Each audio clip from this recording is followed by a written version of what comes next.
So just another one.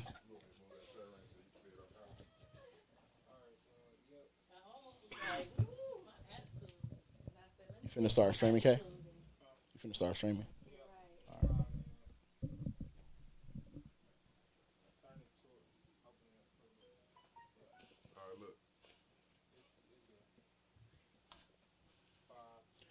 Are we gonna do? We gonna keep these top lights on?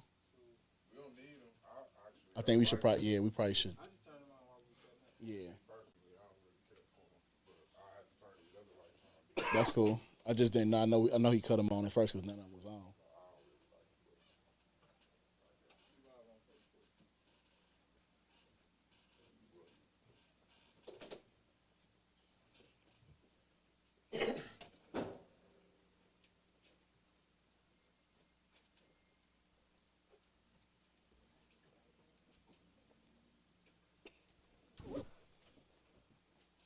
All right, y'all. Let's go. Press play the podcast. You already know Von Mays. This is the community conversations live stream. We got Prolific Arms in the building. We do got AART representation in the back. We'll be speaking to them shortly. What's good, Kay? What's going on, Ron? How you doing? I'm all right, man. Good. How y'all doing? Good. Solid, real solid. We got J Love in the building. She'll be joining us 40 on the ones and twos as usual. I think we'll be joined by Black Shife later. Got that gear on. You know what I'm saying? Whatever it takes. Shout out to Milwaukee, the series. We just came from Mr. B shooting for that. So very excited to see what that series is going to be like. You was acting in there? So we performed. I don't know how the performances are going to play into the series. Yeah. But I'm very interested about this series and what it's going to look like and what it's about. So shout out to them, man. Shout out to Mr. B's for being a staple and a place where folks can, you know what I'm saying, do this or that, you know what I mean, no matter what we got going on in the city. But we're going to get to our first guest. Prolific, first of all, tell us about, you know, who y'all are as individuals, how y'all came together to, and shout out to Brother Ajmal for connecting us. I know he's a part of the whole mix. He can't be here in person, but shout out to the good brother. But how all y'all came to do this thing is a joint thing, and let's go into why this is important for our community. I'll let you jump in. All right, so man, it's dope. I'm gonna shout out Mr. B's too. So I'm gonna go back a little bit. Shout out Mr. B. Shout out Craig. So the way we.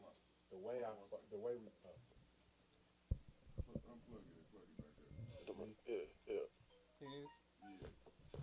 Right here. Somebody said they can't hear. No, I can't. It wasn't picking up. Try not. Testing.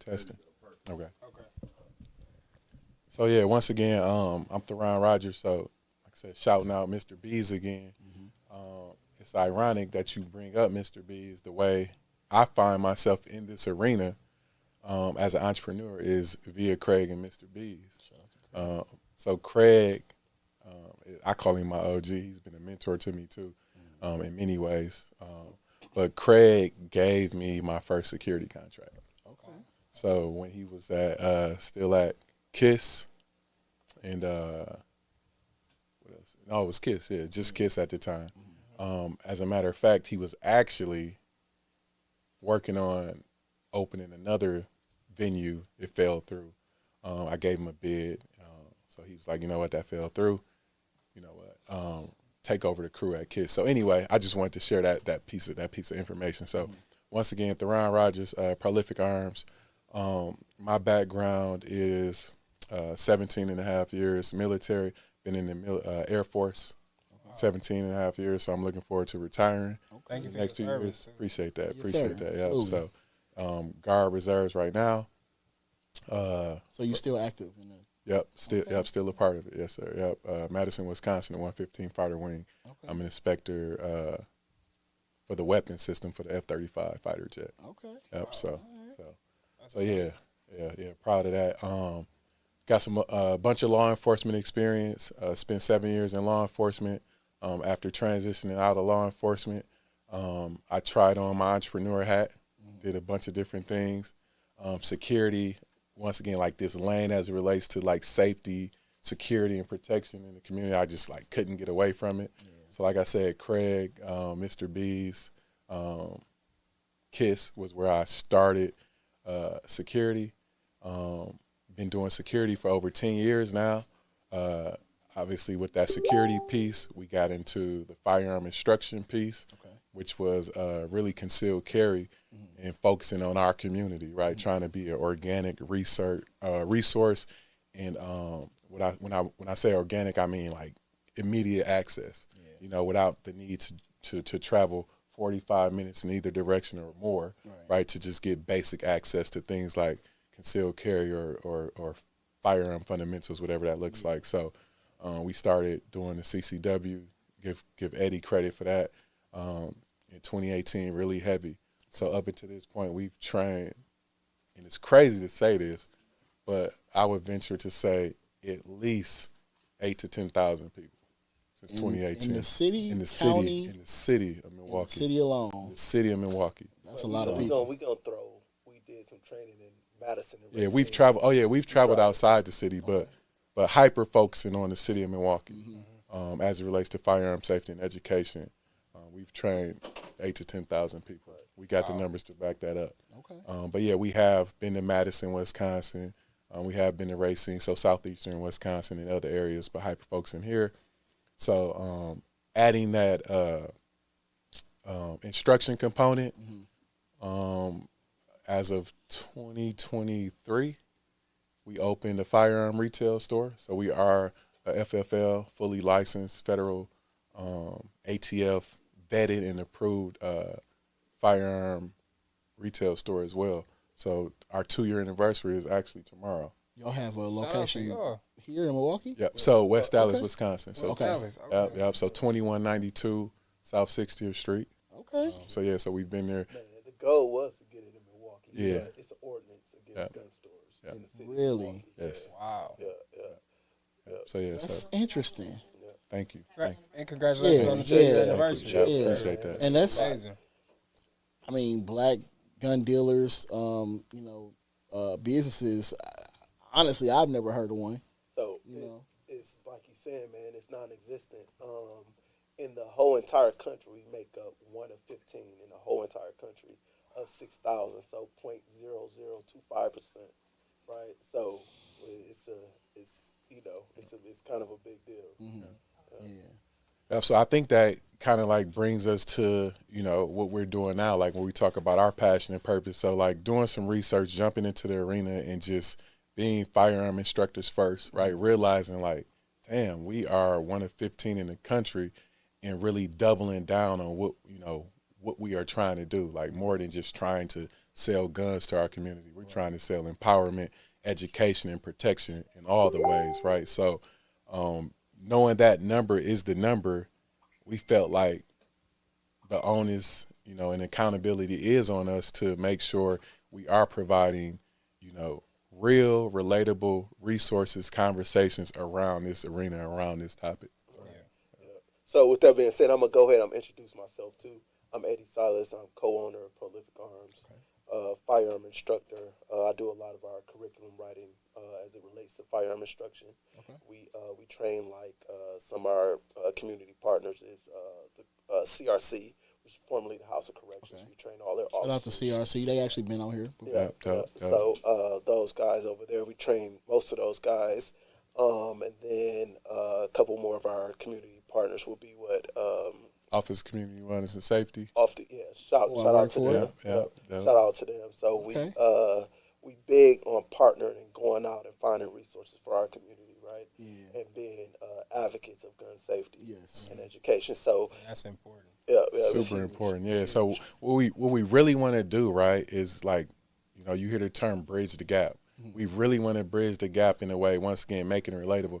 I can think of numerous experiences with people coming into our gun store, and these are teachers, business owners, people like us sitting here, right, like just looking to protect their families and looking to get information and insight on what I can carry, what I can't carry, what are my options, just basic information that any new firearm owner would want, or somebody with lack of experience, right, have come into our store and being able to get that information have said to us like, man, like this is amazing. Like y'all look like us. I've tried to go into other settings and other places, and I felt like I was being looked at or profiled a certain way, and it made me feel uncomfortable. So I didn't ask questions. Some people, I didn't even complete the purchase. Like in asking the question, I felt like the energy and feedback I was getting was something that, you know, wasn't welcoming. So, you know, to be able to, you know, mitigate that or even just like completely erase it is humbling, man. And it's like, wow, like it's powerful to us. And it's, once again, it's really reiterated that passion and purpose about, you know, the work we're doing. Right. I mean, with that, it's a study that says, you know, you learn better from people that look like you. Right. So it's so important for us to throw our hat in the ring in this arena because, again, like, why do you have to leave your community to be educated about something, right? And then it naturally sets a standard of, you know, no education because it's just like, man, I'm not going to go to those guys because every time I go in there, they judging me. You know what I mean? So it is no knock on any other gun stores, but you think about what's happening in the city of Milwaukee. There's no gun stores in the city of Milwaukee. So if you take away the gun stores, you take away the resources that are attached to that gun store. So organic access to education, right? You take that away. And when you remove education from, you know, this arena, then you don't have a foundation to stand on. Right? So there's a bunch of people running around with guns that don't know the first thing about them, right? How to store them properly. And having those organic conversations is important too. Like one of the things that Theron and I, we highlight a lot, 59% of the firearms reported stolen are stolen from cars in the city of Milwaukee. Most of those guns are used in violent crimes. Who's talking about that, right? And why isn't it like a constant conversation in our community, right? So we need to highlight those things because, again, we can literally curb gun crime by learning to lock up your weapon properly. Right. Yes, most definitely. And the crazy thing is, so we spin our wheels is what I'll say. We spin our wheels trying to figure out, like, what can we do? What can we do? How can we impact? How can we positively impact some of the issues we are dealing with? And some of them are absolutely robust and, you know, going to take a lot of work, right? A lot of layers to it. But some of the issues, there are things we can do today, right? So when you think about that stat that Eddie gave, a lockbox, a vehicle lockbox in your car, tethered to a hard point in the car, pry proof, right? You think about would-be criminals and actual criminals breaking in cars. We know they in and out the car in a matter of seconds and minutes because they know they got to go. They don't want to get caught. A lot of times if they see the gun, they ain't going to bother with nothing else. They gone. So if it's a lockbox in there, they can't get to it, right? You talk about, you know, 1,500 pounds of pressure. So in order to take this box and get it off the car, you need the equivalent of like industrial cutters, right? So now you got a broken window, but maybe your gun is, but perhaps your gun is still in your car, and you talking about how can we all as community members impact it? That's it right there, right? So now we literally stop guns from getting into the hands of people we don't want them in. That's the education that's needed, man. The legal gun owners, right? Because a lot of times people unknowingly or, you know, unbeknownst to them contribute to the crime that we see because they add to the access, right? And I get on live and tell people all the time, like, we know this happens. You go out, everybody put their gun in their car, and we come outside and complain about the line of cars broken into and your gun being stolen. But why are y'all doing that? You know what I'm saying? Like, the bare legalities of what you can and can't do. And we just seen that in last week's incident with the police shooting. People don't understand the legalities of certain things, right? And they believe they do, but I think if they had somebody they can come to for these conversations that could tell them this stuff up front, they would be less at risk because not only do they catch people who don't have guns, and, you know, that's a case for them, a lot of people who are legal, rightful gun owners end up with cases and getting their gun confiscated because they don't understand the laws associated. One of the things we talk about is ignorance isn't bliss, is dangerous, right? And also we know that ignorance of the law does not protect you from the law, right? So you set yourself up for failure. So once again, our goal is to be, you know, a judgment-free, right, relatable resource. Like, I grew up in Milwaukee. I'm off 27th and Capitol. I went to Vincent High School, Benjamin Franklin around the corner when I was in elementary school. You know, my family, my friends, the people I love, the people I communicate with on a daily basis, we all come from it. We come from this space, this community. So once again, to be a trusted source too matters, because some of it too, when you talk about the different relationships historically that we have with some of these different entities, right? You know, it is what it is, right? So you are looking for people to be liaisons and, you know, really, once again, bridge that gap, right, to be able to provide reputable, trustworthy information when we're talking about what can I do and what can I do. So I just think about the people that have to leave our community to go get information, and then when you get there, they don't share like in your life experience. Right. You know what I mean? How many people know what it feels like to be pulled over as a black man and have a gun in the car with you? Right. What kind of stress and anxiety you go through? Whether it's legal or not Whether legal. it's legal or not legal. But then on top of that, can you know, the guy in Manitowoc in the suburban community, can he relate to your life experience? Right. So I think it's a huge difference and also a disconnect when it comes to that type of information. And that's why Prolific is here. Yeah. Yeah, because I think that's that's what I was thinking when you was talking about it. It's easier to get that information from people who look like us. Like because it's more relatable for people right here in our own community. I never knew that we couldn't have gun stores in the city, but that makes sense. And then you go to a lot of surrounding counties and cities, and it's like that gun store is a staple. You know what I'm saying? Even in these small towns, they in their downtown area, they got like a little gun shop. Exactly. And you think of the other crazy stat is, right, in those counties and those communities and suburbs, et cetera, their crime rates, right, are much, much, much lower than ours. Right. So you start to ask yourself why, you know, and you start to ask yourself why. A lot of times I think we will realize that it's obviously more issues than just access to, you know, firearm education. But, you know, I'll take, we were at it, we participated in this peace breakfast not too long ago. We actually provided security for it.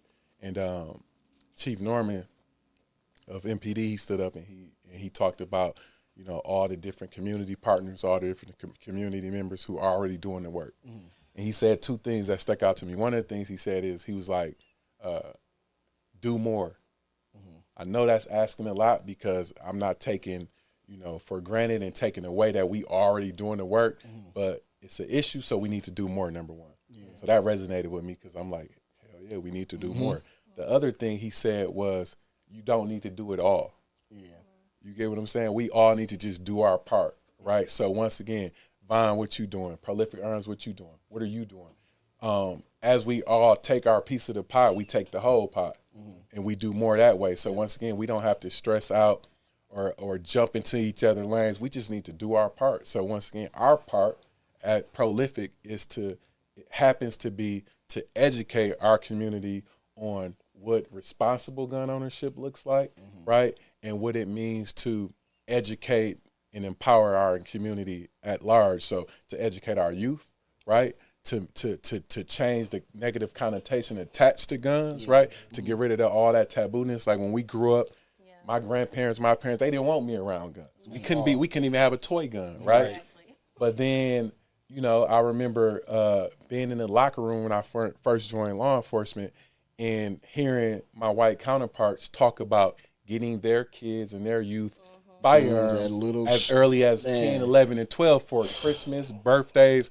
And I'm like, what you doing? To hunt. They're like, yeah, to hunt. I'm like, I never even thought about hunting in the firearm, because in our community, it's a firearm is criminalized. It's like, don't be around a gun. That's nope. That's gonna get you in trouble. And then you figure out, you know, guns are for sport. Guns are for hunting. Like, you know, you go back far enough, right? You have a firearm to live and eat and provide for your family, right? So knowing the 4 fundamental rules of firearm safety is a thing you're taught right away, and having that information and empowering your youth with that information, does it prevent? Perhaps no, but does it greatly mitigate accidental shootings, right? I think it can prevent to a level. So from the Office of Community Wellness and Safety, like one of the things that I have been huge on is the gun locks. So that's really an option that's free and we can offer folks. But I think a lot of people really don't. It has not been educated to them the use of the gun lock, the pros and cons, how it can, because people just think in a certain way that may not be conducive to their living situation, right? Because so many times, especially young kids, we have legal gun owners who believe I should be able to put my gun in my purse and walk around the house, and I got little kids, right? So that education piece where you might not want to do that, man, because little kids do what? They go in spaces where they're not supposed to be. Curiosity. And here we go with someone themselves killed or injured, or whatever the case may be. But that is a huge perspective difference that we don't have in our community about, it should be okay for us to introduce these guns to our kids and teach them the safety parts of it. Teach them, if you see this gun lock on this gun, don't touch it. If you do handle it, this is what can happen. Like having those conversations so it's not taboo. So when they get it, they don't just be willy-nilly with it. These are conversations we need to start to have if we're not having them already. We came up with a set of rules called the Prolific Six. And I'm going to share this. So for everybody listening, for y'all, first off, like we know that uncomfortable conversations are a thing that need to be had when we talk about growth and expansion and all that, right? So if the conversation is uncomfortable or if the experience is uncomfortable, it's typically a sign that there's some growth being had, right? Mm-hmm. So with that being said, we should continue to have these conversations. But the Prolific Six, once again, a set of rules we came up with, and this is the way we can have the conversation with our kids. If you find a firearm or encounter a firearm in our community, whether you at a friend's house, a family member's house, your house, the park, the school, these are the rules these are what you can do. Don't touch it, number one. Number two, find an adult. And then outside of that, because we want to get rid of that, once again, that negative association and connotation as it relates to firearm, because they may and will be in real situations where they have access to utilize and fire a firearm. For instance, I take my son to the gun range all the time, right? So with that, I'm going to teach you 4 other rules because now you're under the guided direction of an experienced adult and instructor. So then we're going to teach you how to hold and handle this firearm. Right. So the next 4 rules is always treat every firearm as if it's loaded, right? Never let your muzzle cross anything or anyone you're not willing to destroy. The flip to that is you can say always pointing in a safe direction. But the next rule is keep your finger off the trigger guard. Off the trigger and outside the trigger guard unless you're ready to fire. And then the last rule is know your target and what's beyond it. So we we empower our youth with this information. And once again, we talk about how are we going to come up with ways to decrease incidental. We don't like to use the word accidental shootings, right? We like to use negligent, right? Negligent shootings. How are we going to decrease negligent shootings of youth in our community? One of the ways we can impact that is by teaching our kids these rules. And we teach them these rules, and then even if they encounter them and maybe they make a bad decision, they end up handling them, we've equipped them with the knowledge and information to, once again, mitigate issues of I shot myself, I shot my cousin, I shot my brother, because we've empowered them. And then we've also decreased that curiosity. One thing, like with my son, he's 6, right? So we stack cups up in the basement all the time, and we shoot them off the table with Nerf guns, right? So as I'm crossing, he drops the gun. Why does he do that? That's a 4 fundamental firearm safety rule. Never let the muzzle cross anything you're not willing to destroy. So if I ask him why you do that, because I don't want to shoot you, Dad. So in turn, I've taught him the 4 fundamental firearms to be conscious of where you're pointing the weapon. So at 6 years old, my son has had more firearm safety training than most adults have, right? Which is sad, but at the same time, it's necessary, right? It's almost the same. My equivalent,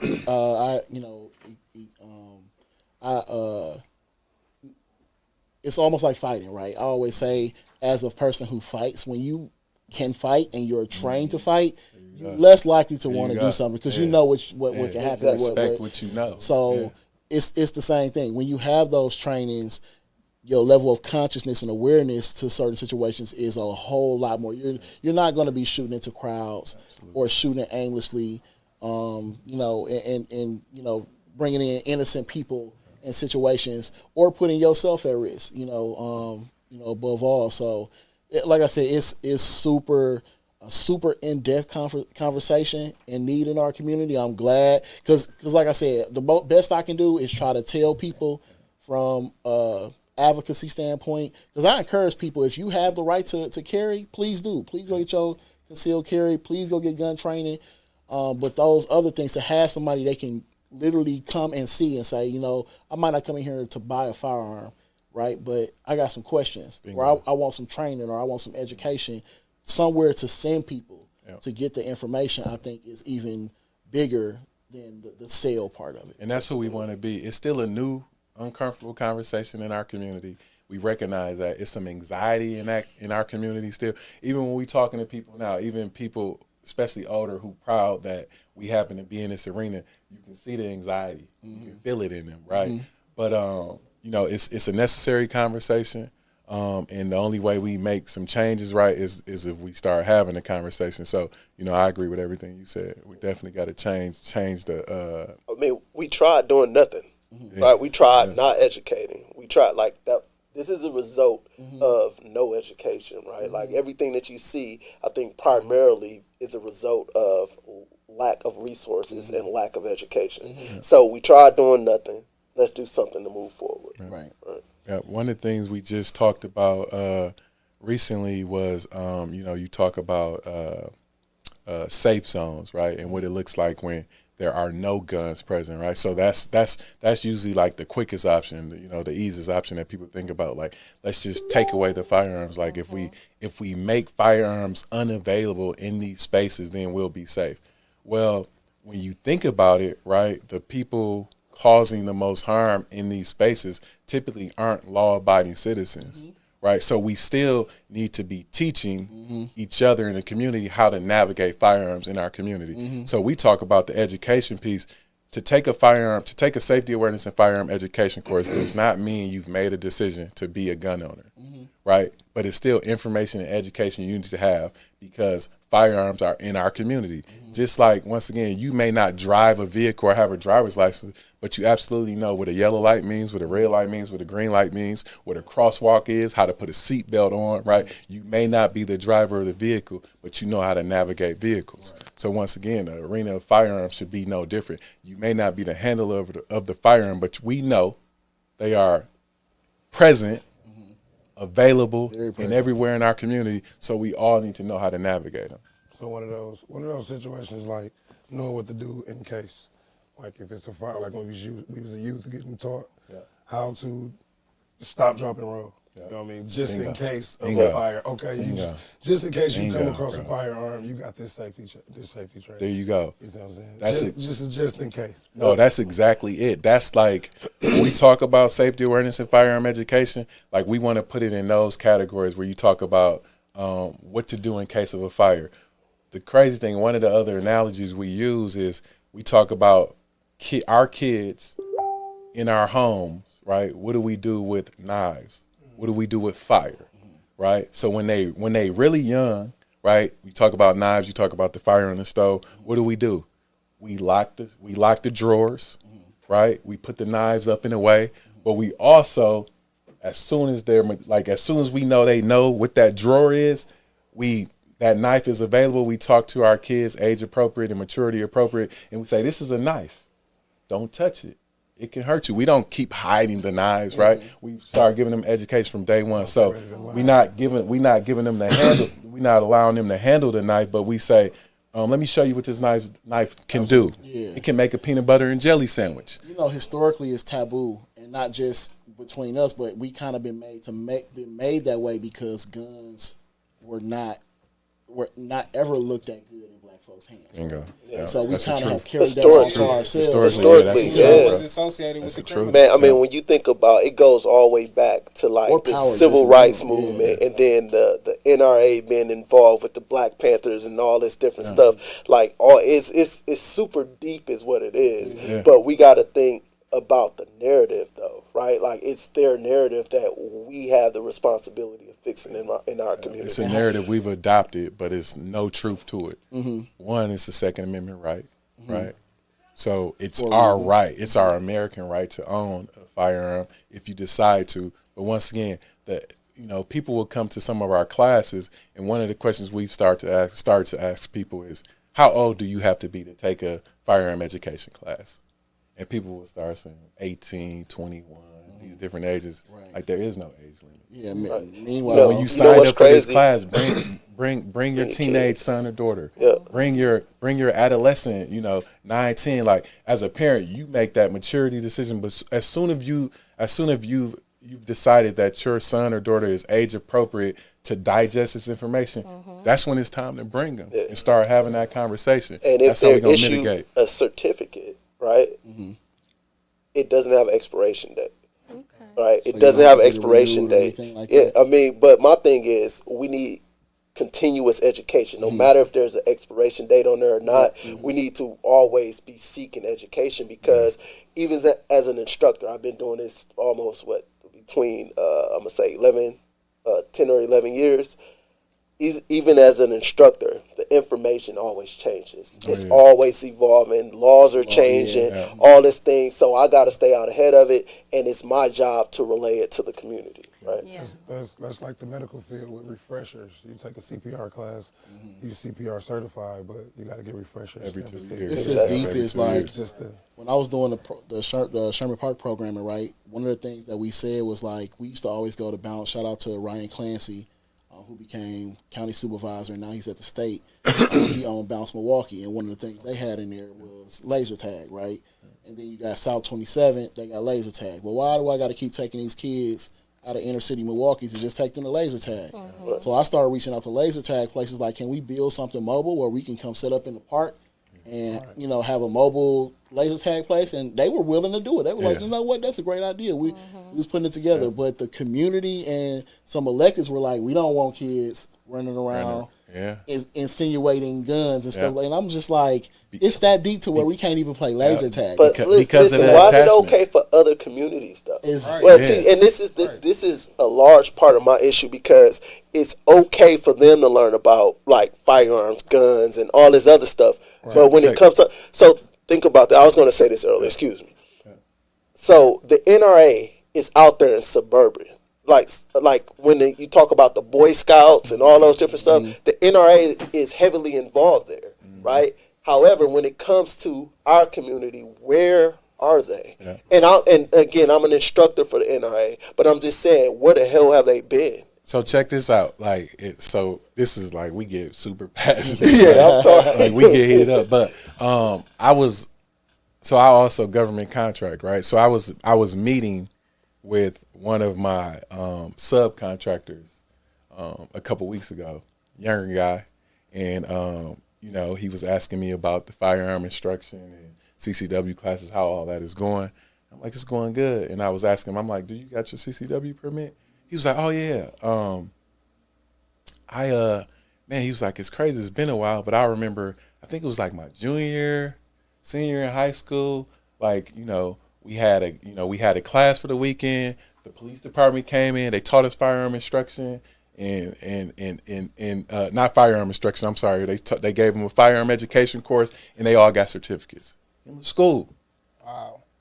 And I'm thinking about some of the conversations we've tried to have in our community, and people people look at us like we crazy. Like, you're not taking that in our schools to talk to our kids about guns. But once again, I also understand a portion of that too, because we are also walking around dealing with a lot of trauma, a lot of unresolved trauma too, PTSD, and we have these historically attached negative connotations attached to it. So it's a lot for us to even overcome as a community. But once again, our white counterparts and our other communities outside of Milwaukee, they're doing the work, right? And once again, I'll quote. I use this quote because I believe in it.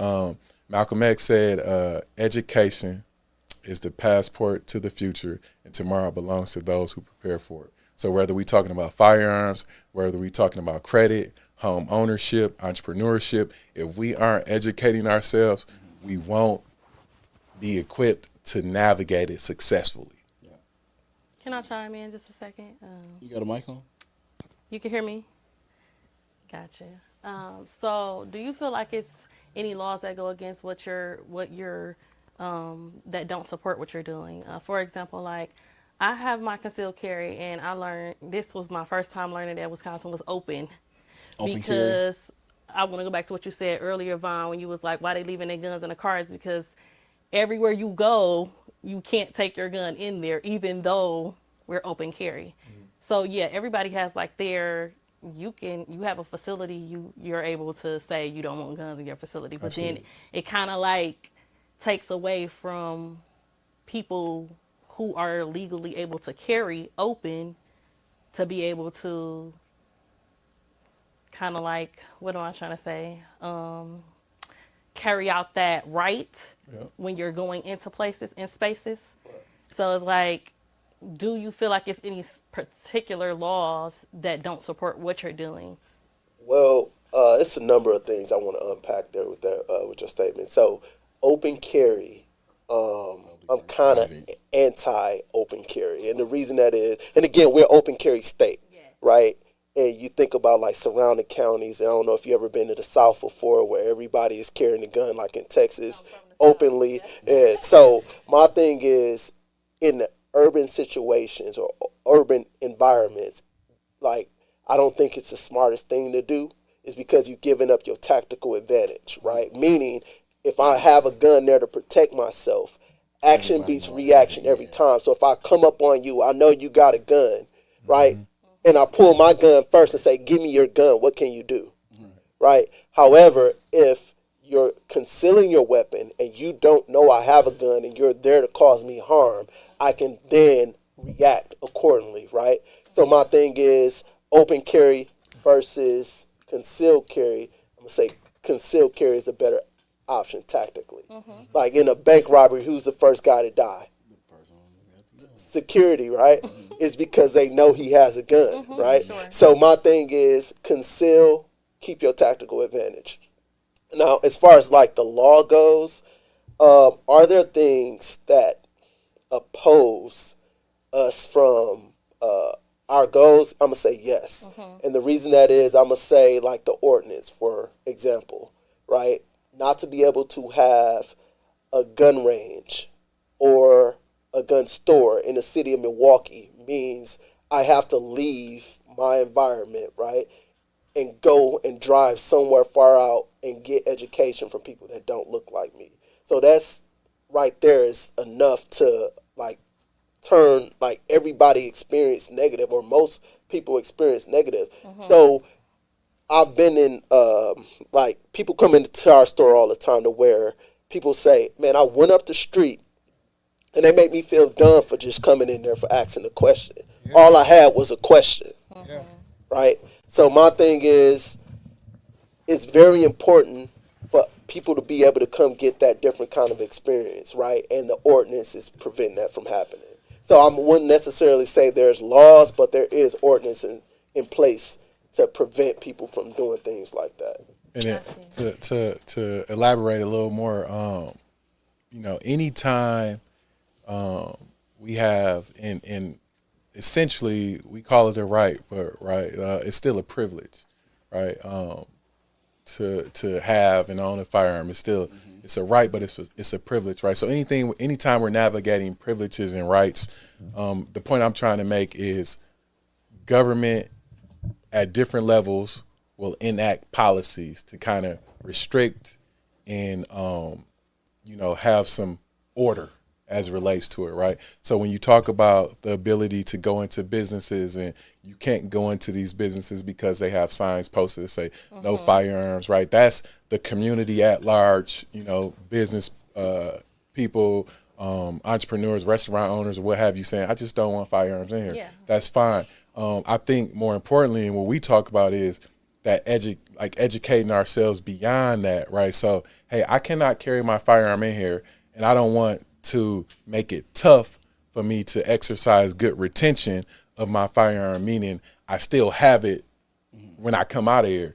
And that's where we talk about, guess what? It's this $50 lockbox, right, that you can put in your car tether it so that, once again, you as a law-abiding citizen, as you're navigating the community, you can decide that, hey, I'm going to take it with me, but I'm going to also, when I can't take it in here or take it in there, I'm not dealing with all this anxiety and confusion. What can I do? What can I do? Am I breaking the law? What am I doing right? We're trying to give clear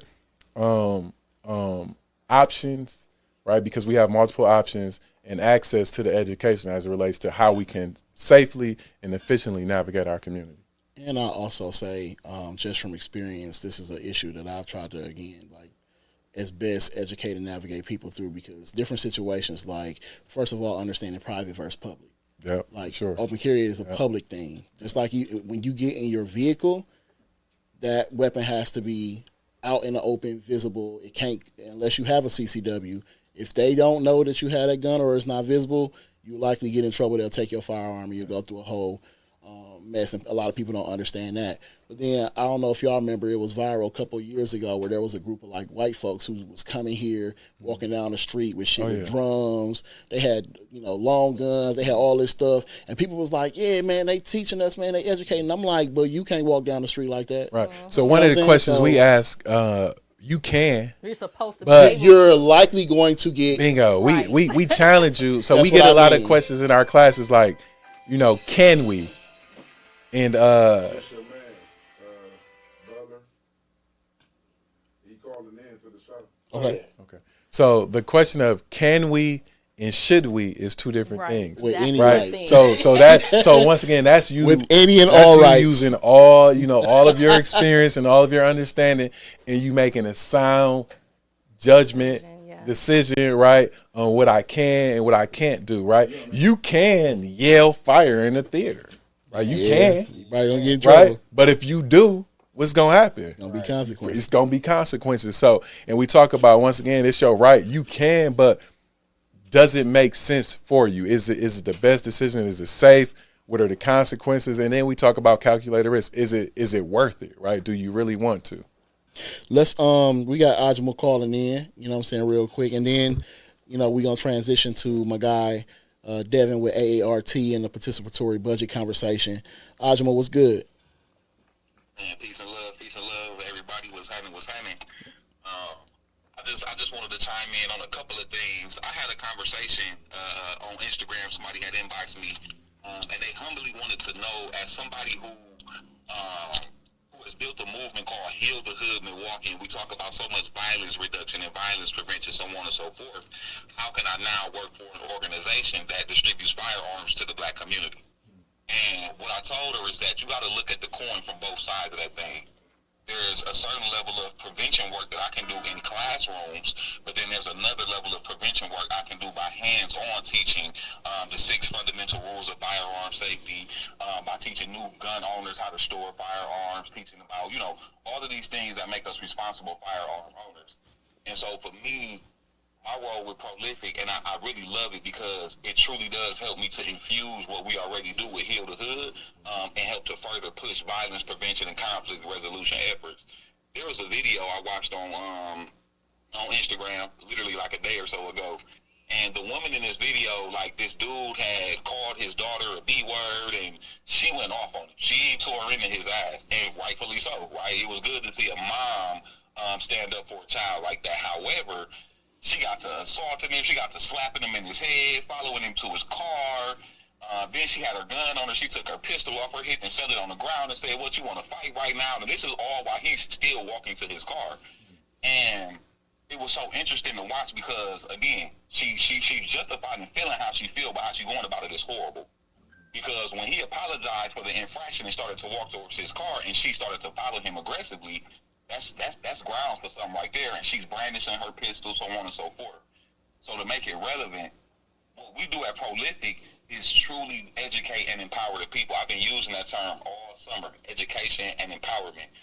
We've had the pleasure of working with, maybe 100, 150 students this summer through Marquette, through Revolution Ready, through Your Move, MKE, a couple other plays we had. So I just wanted to chime in, man. I'm in the comments, but I just wanted to put my voice in the space and say it is my pleasure working with Prolific, and I can't wait to see what we do, in the future to make Milwaukee a safer and more, responsible city. Yes, sir. Appreciate you calling in, bro. That's Love y'all. And that's wild that people would say that because, like I said, I work in prevention, but what I'm not going to do is because, again, the rights are the rights. And you don't want, to be the one without in a world where everybody got one.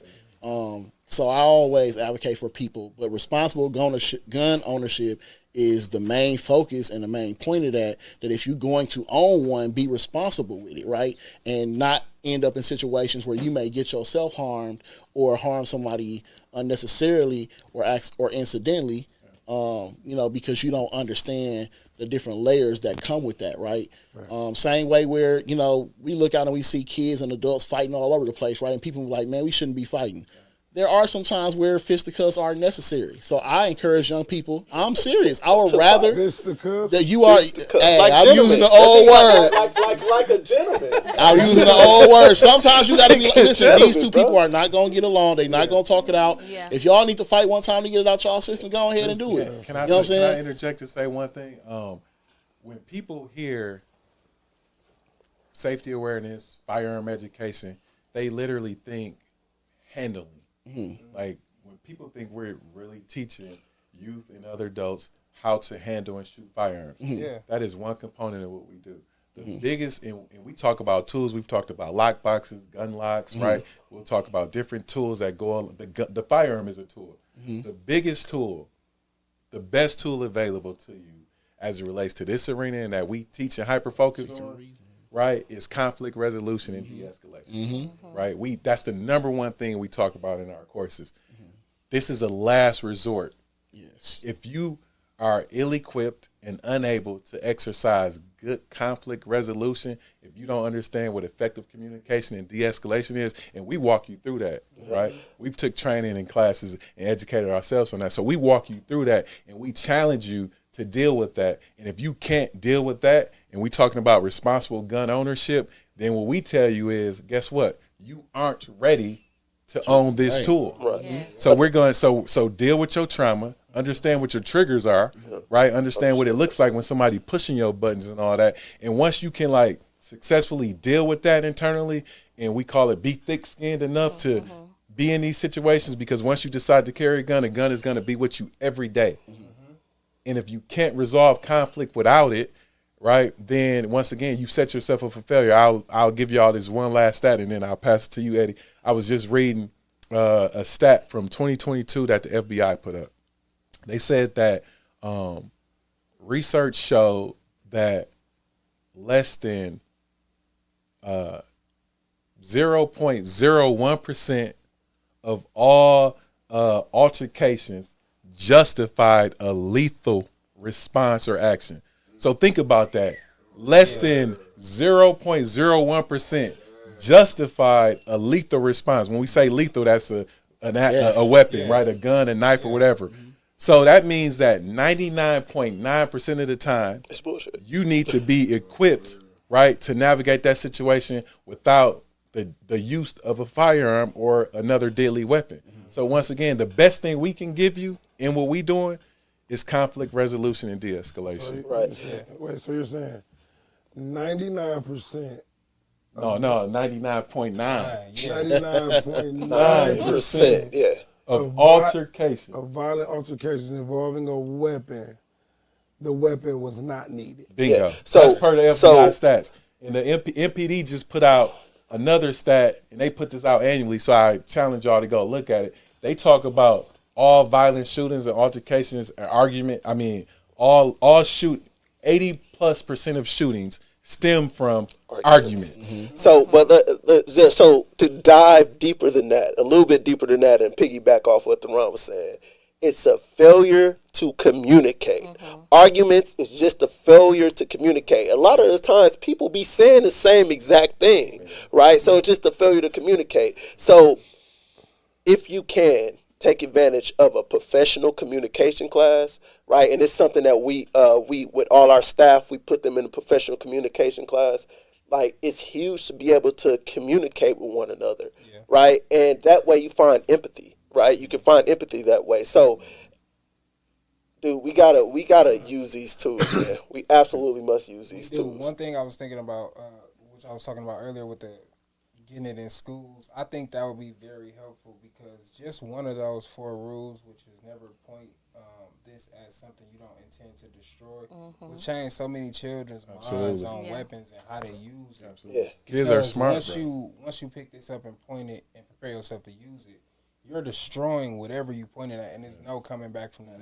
Yep. I think that would change the total mindset about the use of a weapon because when I took a CCW class, that's the other thing I wanted to say. That's the number one thing it did because people think if I go get my CCW, get this gun, I can do what I want. Right. Niggas talk crazy to me, I'm going to shoot them. Right. No, you're not. It's the You're opposite. going to jail. That's the mindset of most people. The first thing that's going to happen is you're going to go to jail. You're going to be until arrested. everything get figured out. I want you to Like understand your gun get that. taken, you're going to jail. Bingo. I want you to understand the Probably won't get it difference. back. Yeah. The difference between what we teach in our city is because we come from that, right? And what they teach out there in the suburbs is 2 completely different things. Yep. Because again, like Deron said, we grew up right here. Our family is here. My friends are here. You know what I'm saying? People I want to protect is here. This is our community. So it looks a little different. We're vested a different kind of way. So that's why we do what we do at Prolific. We say we're arming our community with tools that matter, right? And once again, those tools go far and beyond just the firearm. We're talking about conflict resolution, de-escalation, mental wellness. Once again, we aren't, the mental wellness experts, but we've literally invested in and partnered with licensed counselors to attend our curriculum, and we give them a whole segment to talk about, obviously we can't give you a whole, deal with everything you're dealing with, but give you a foundation to know what trauma is. People don't know what trauma is. What is a trigger? What is PTSD? So that you start to understand these things and you can make some connections and make a healthy, decision about, oh, maybe I do need some counseling. Right. Maybe I am dealing with some things. And then to say, this is normal. Right. You are okay. Right. Like most of our community, unfortunately, and the truth is most of our community, if you come from Milwaukee, you absolutely have some type of trauma. In one of our classes, we ask PTSD, trauma, something. We ask people, we say, raise your hand if you have been shot. Raise your hand if you know somebody have been shot. Raise your hand if you know somebody who's close to you that knows somebody that has been shot. By the time we get through those 3, every hand in the class is raised. If that is your reality, you are dealing with some form of trauma and PTSD that you may need to deal with. And if it goes unresolved, right, it can cause issues. Manifest. Yeah, absolutely. Definitely. I agree with the communication, but I feel like emotional regulation, like that's a big word. Yeah, that's a real thing, bro. Regulation, That's yeah. dope. Like, yes. Because if I'm thrown off by the number 99.9%, and so that means it's not necessary. That means that the majority of individuals don't have emotional regulation.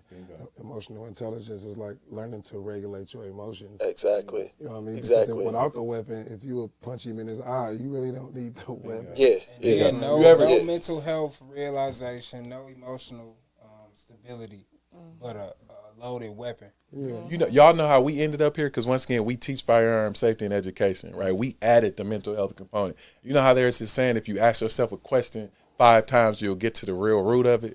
So we're in this arena. We're asking ourselves this question every day. How can we, as firearm educators, right, and subject matter experts, and we talking about our passion and purpose for our community, how can we decrease gun violence? How can we decrease gun violence? And all these other things are real things, right? We can put gun boxes in cars. We can, talk about safe handling. And then you keep asking questions. One of the things we get to is, if 99.9% of issues we deal with don't even justify a lethal response, then what else is happening? Oh, then we start to discover words like emotional regulation, trauma, PTSD, emotional wellness. What is all this? Oh, we got another issue going on. Some deeper stuff. Bingo. We definitely appreciate y'all coming to the podcast and having this deep conversation. 2, your service, and bringing that training and that expertise back to the community to use it to educate and empower people. And 3, taking this issue on, because to be one of the black, if not the only black, and people always say, why does the race matter? It clearly matters a lot in certain situations.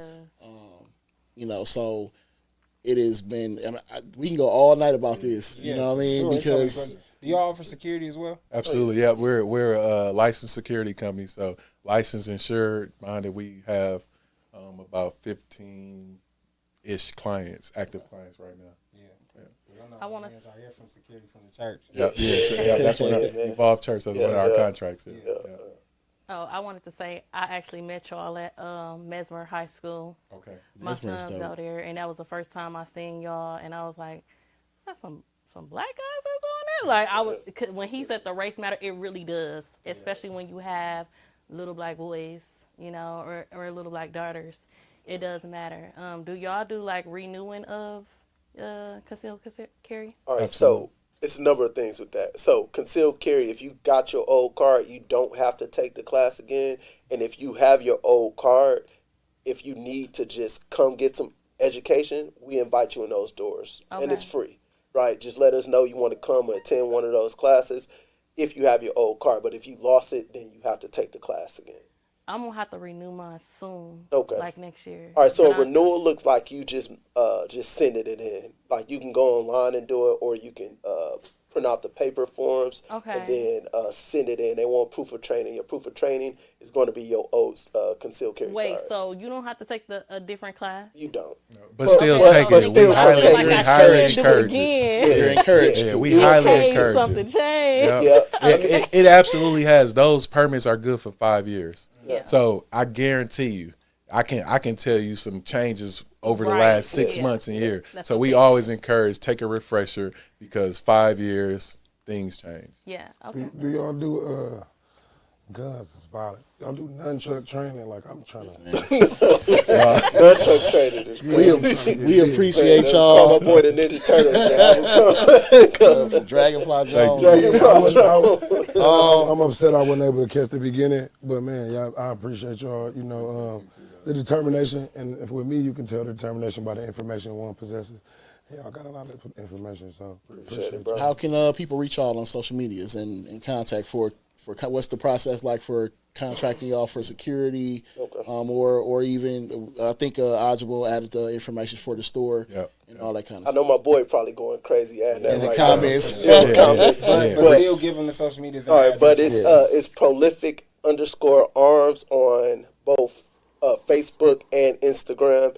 And also, we can be contacted. You can access anything from security to classes to firearm training to whatever your firearm needs are, whatever your security needs are, whatever your training needs are. We do it all. You can go to or email info@prolificsafe.com. And also, use our inbox too. So inboxes on social media. People inbox us on social media all the time and ask us like just that question you asked, like, hey, what do I need to do about renewing our license? So we hang our hat on being that organic resource to ask and answer basic questions like that, or come into the store. Once again, info@prolificsafe.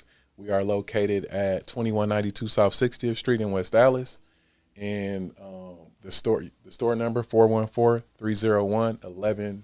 36, Yeah, they see it's there in West Dallas. Yeah, West Dallas. Yeah. Closest as we can to Milwaukee, We man. gonna see if we can change that ordinance though to because again it's a perspective change, and I know we got a lot of older folks in office, but we trying to change that and shift some different thinkers and some different because of course y'all know how that is. Absolutely. Appreciate y'all, man. Thanks for Much having love. us. Thank y'all. Dope.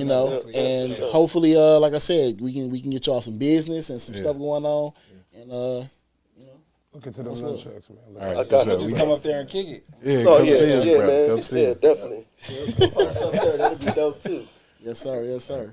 Well, let's we can shift y'all and then get the good people in here in time. Yes, sir. Appreciate y'all. All right, bro.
Hello. Huh?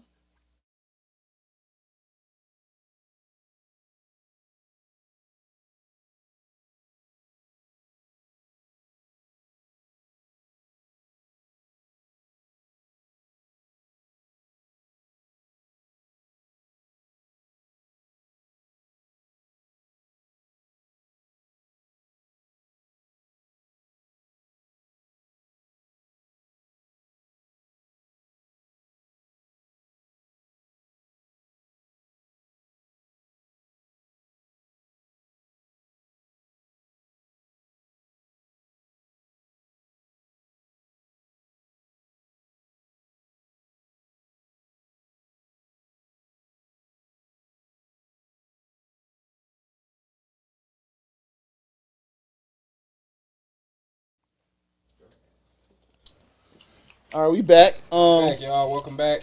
We got J Love on the hot seat. Black Shike done pulled up. Yo, We all here right. with African American Roundtable. My good guy Dev, man.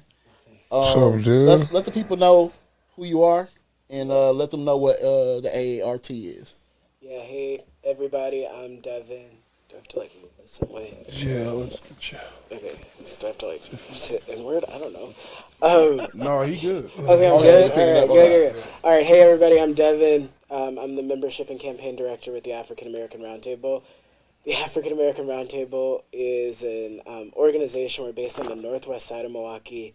We do work really across the city of Milwaukee, and our work is really centered on like running and hopefully winning campaigns that benefit and positively Black people, and taking on those issues. So yeah, that's a little bit about us.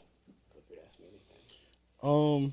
Let's go throughout the history of the accomplishment of getting the participatory budget as a thing. I know this is y'all second year. Yeah, so really, the ask for participatory budgeting, and for folks who don't know, participatory budgeting is when there's a pot of money that the city allocates, like, that residents have a direct vote on how that money is spent. So they can propose ideas, and then residents can vote, and the projects or proposals with the most votes win.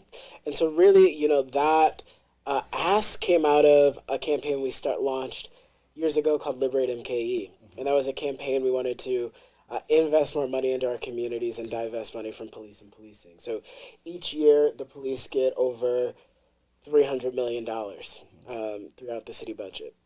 It's And upwards to sometimes a little bit less or a little bit more than half the city budget. yeah, precisely. It's like right around that. And what we say is our position is that anytime you're spending 50 or close to 50% of a budget on police and policing, first, what does that say about our community? And second, that means we're not investing that money into other things, like libraries, like mental health, like many of the things you guys talked about earlier, like, right, some of the prevention work that really is necessary. And so as we're running that campaign and we're going door to door asking people what are the things that they want to have money invested in, a couple of things came up to the top. One was prevention, like we talked about. The other thing was housing. As rents continue to go up and wages are not, more and more people are struggling to find like both the affordable piece and the quality piece. Because you might be able to find, an apartment or a house, but you have like a crap. Do y'all swear on here? Can I swear? Yeah. You might have a shitty landlord, Yes. or it might be shitty conditions, like right, or all the things. And so putting that affordable and quality piece was something that residents really talked about. And then the third thing a lot of people talk about was opportunities for young people. And so, I've been organizing and with the African American Roundtable for over 6.5 years now. And, in that time, we've seen so much happen with young people. People talk about, I think it was, last year or 2 years ago, them taking over, like, the Midtown parking lot. Yeah. Or, like, now Water they're just, Street, yeah, and all that like, stuff. it's all that stuff. And anytime those things happen, we have to, as adults and as people, have to look ourselves in the mirror and say, actually, they're not, like, doing these things. They're doing these things because there's nothing else for young people to do. You talked about the laser tag example. We just took a group of young people to round one at, where's that out? Southridge. Southridge, Southridge. Like, to go there too. Like, they're like, Are they with you? Are you an adult? Let me see an ID. And so we know that like we've criminalized our young people. And so one of the things, those were sort of the things that came up through our surveying.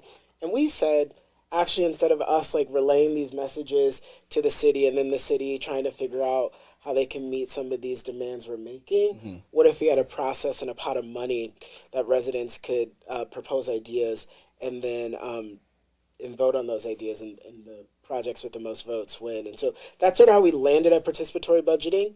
And it took a lot of organizing and hard work over the years, because when you propose something like participatory budgeting, you're actually taking power away from the 15 other people who sit down at City Hall and the mayor who sits at City Hall as well, and you give it back into everyday people. Yeah. And, that's something that wasn't always popular in the Common Council, but earlier this year we were able to win $600,000 to really pilot and hopefully to run a participatory budgeting process through the city. And so hopefully that's a pilot, and we see it going forward more and more. What was it last year? What was the amount y'all got last year? Last year, this is the first time, the city is actually funding participatory budgeting. Okay.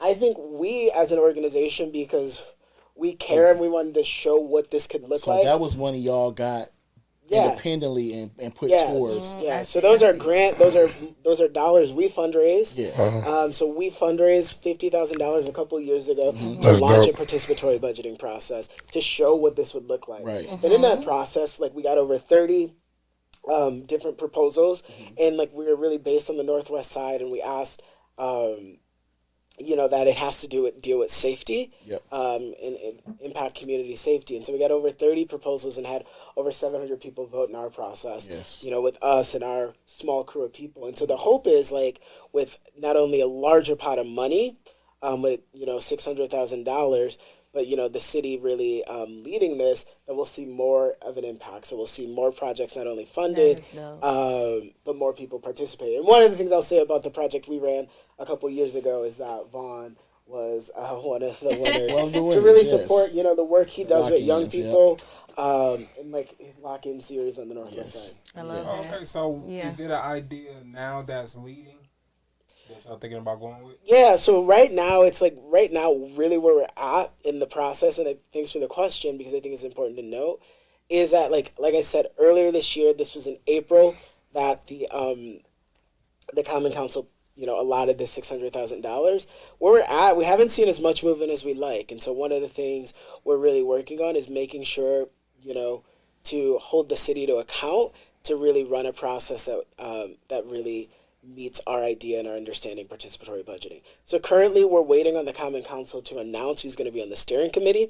And so how participatory budgeting works is there's a steering committee of people. It's going to be 7 resident leaders and 4 people who work for the city who are going to be on this committee. Okay. These 11 people, they do what I say is make the rules. And when I say make the rules, they get to determine how much can each project apply for. One thing we already know for a fact, it was in the legislation, is that the projects will deal with community safety, have to positively impact community safety. Okay. So that's one thing we know, but the 11 people on the steering committee really will determine, not only, how much can each project apply for, the types of projects that are eligible, and then the last thing, which I think is really important, is they'll determine who can vote in this process. One of the things about participatory budgeting that I see as a real opportunity is that it's different than just the regular electoral system. With the electoral system, you have to have an ID, you have to be off papers, you have to be 18 or older, you have to be all these things. And hopefully with participatory budgeting, what we've seen in other cities is it be a more expansive group of people who are eligible to participate. That includes young people or maybe 13 and older. It's not tied to or you're on papers, off papers. It's not tied to citizenship status. All those things we know can be deterrents and stop our people from participating in civic action. It's crazy you say that, because Saturday, I believe it was Saturday morning, there was a budget session for the city. And everybody got up and spoke. A lot of adults, a lot of older folks. And there was one young man, he was 19 years old. He spoke last, I believe, or next to last, something like that.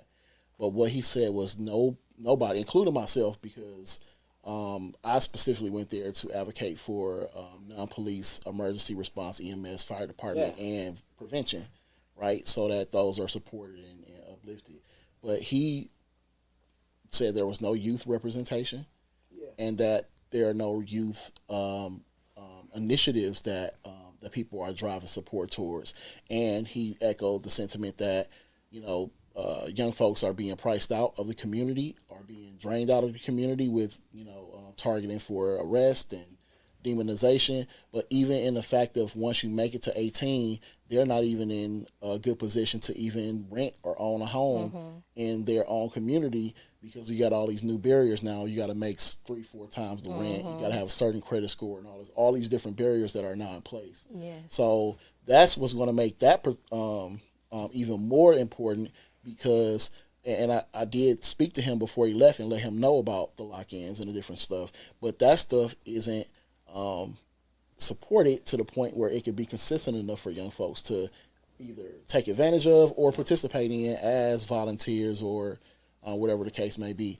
Even when we dealt with the Water Street stuff, we had a 20-year-old who was like, we ain't old enough to go in the club. That's why we down just here. gonna walk around. So where we got to go, and that's a huge thing. They are young people as well, So it's so many different things that are affecting that teen to 25 age group, but really teen to 20, because 21 you're considered adult. A lot more things open up, but 20 and down are a group of young people who nobody really wants to deal with, and there are not a lot of options, so they kind of have to make up things to do, which don't always end out safe. So yeah, I know, right?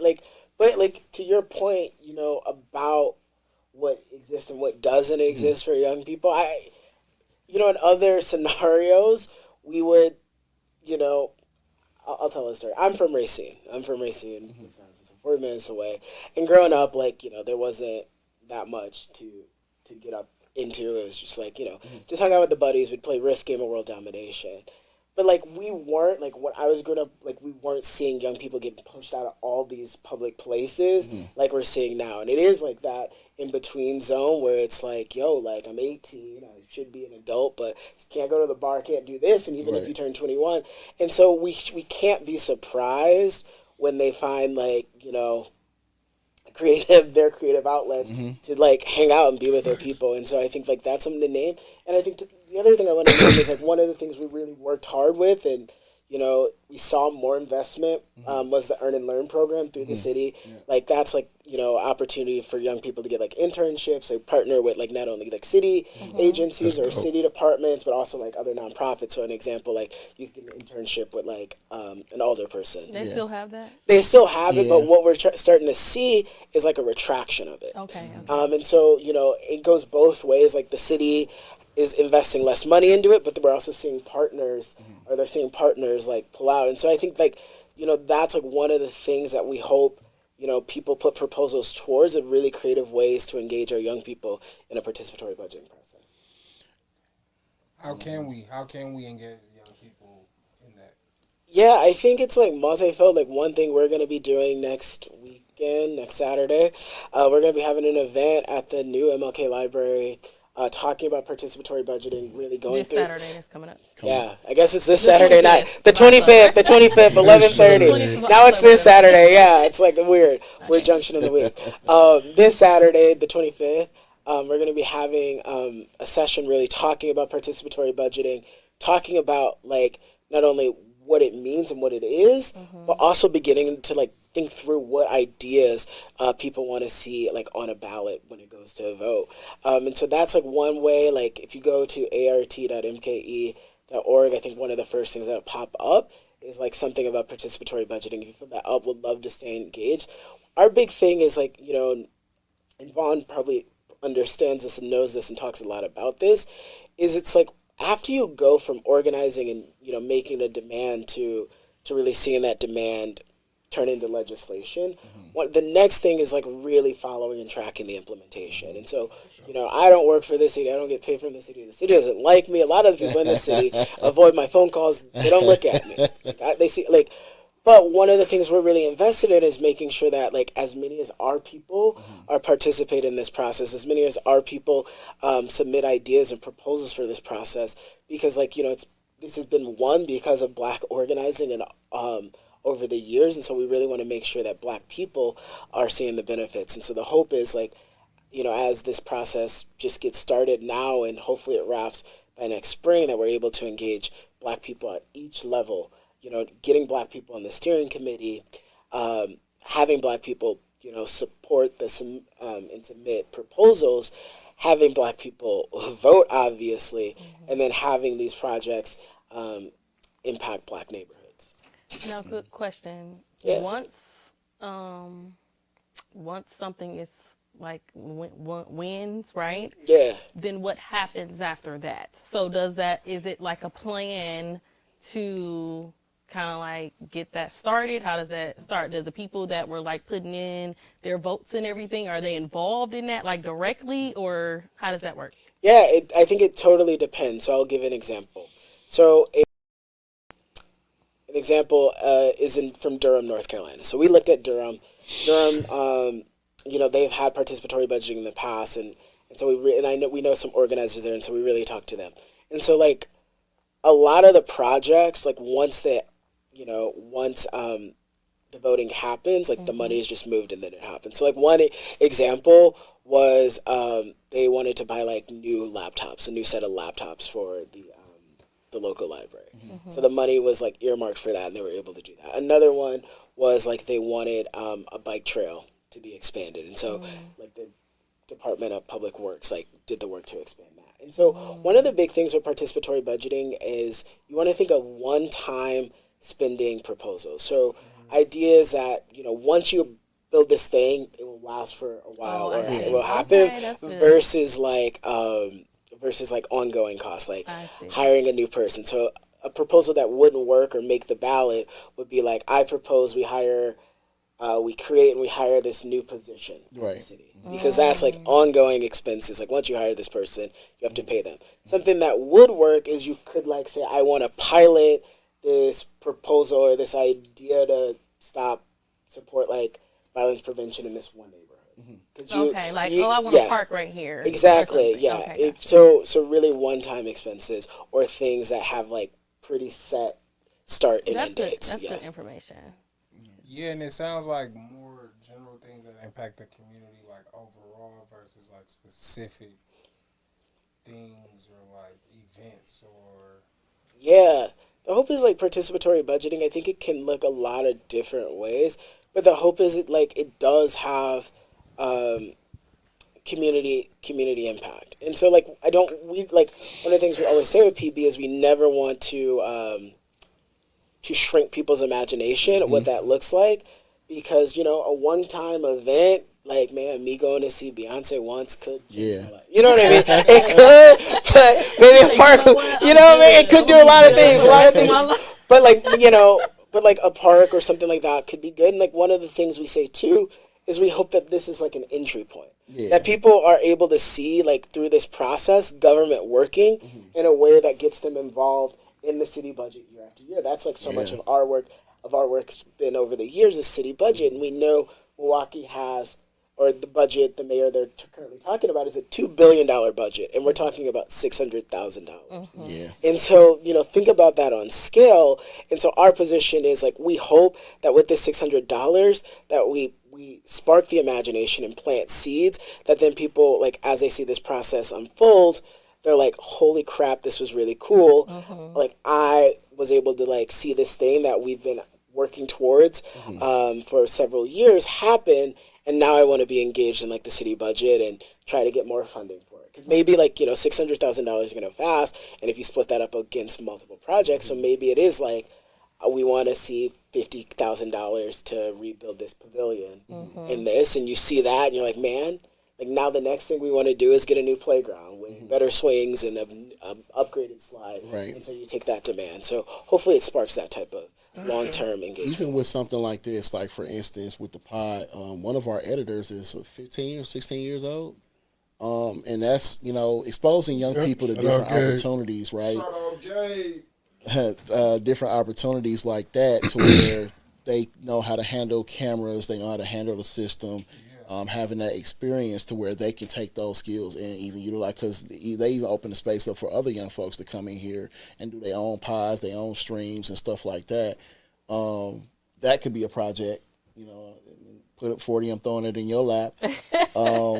Because and we just explained this to the other folks who were just in the seats, this is one segment of the pod. Yeah. So the community conversations, but there are so many others. And to be honest, on social media, a lot of young people run that space. You got, what's my young guy with the page that was here? MK Hood News, and then you got J Oh, Bone. yeah. J-Bone. Yeah, and J-Bone. so these Shout are out. Hype House, some of the younger folks who are running, like the city kind of shifts towards whatever they posting and putting What out, they're doing, yeah. right? And that young dude, we had him come in here and sit down. He is intelligent Yeah. as hell, Yeah. and very knowledgeable in the space. But how can that be magnified and strengthened to where it gives them other opportunities outside of what they out there doing?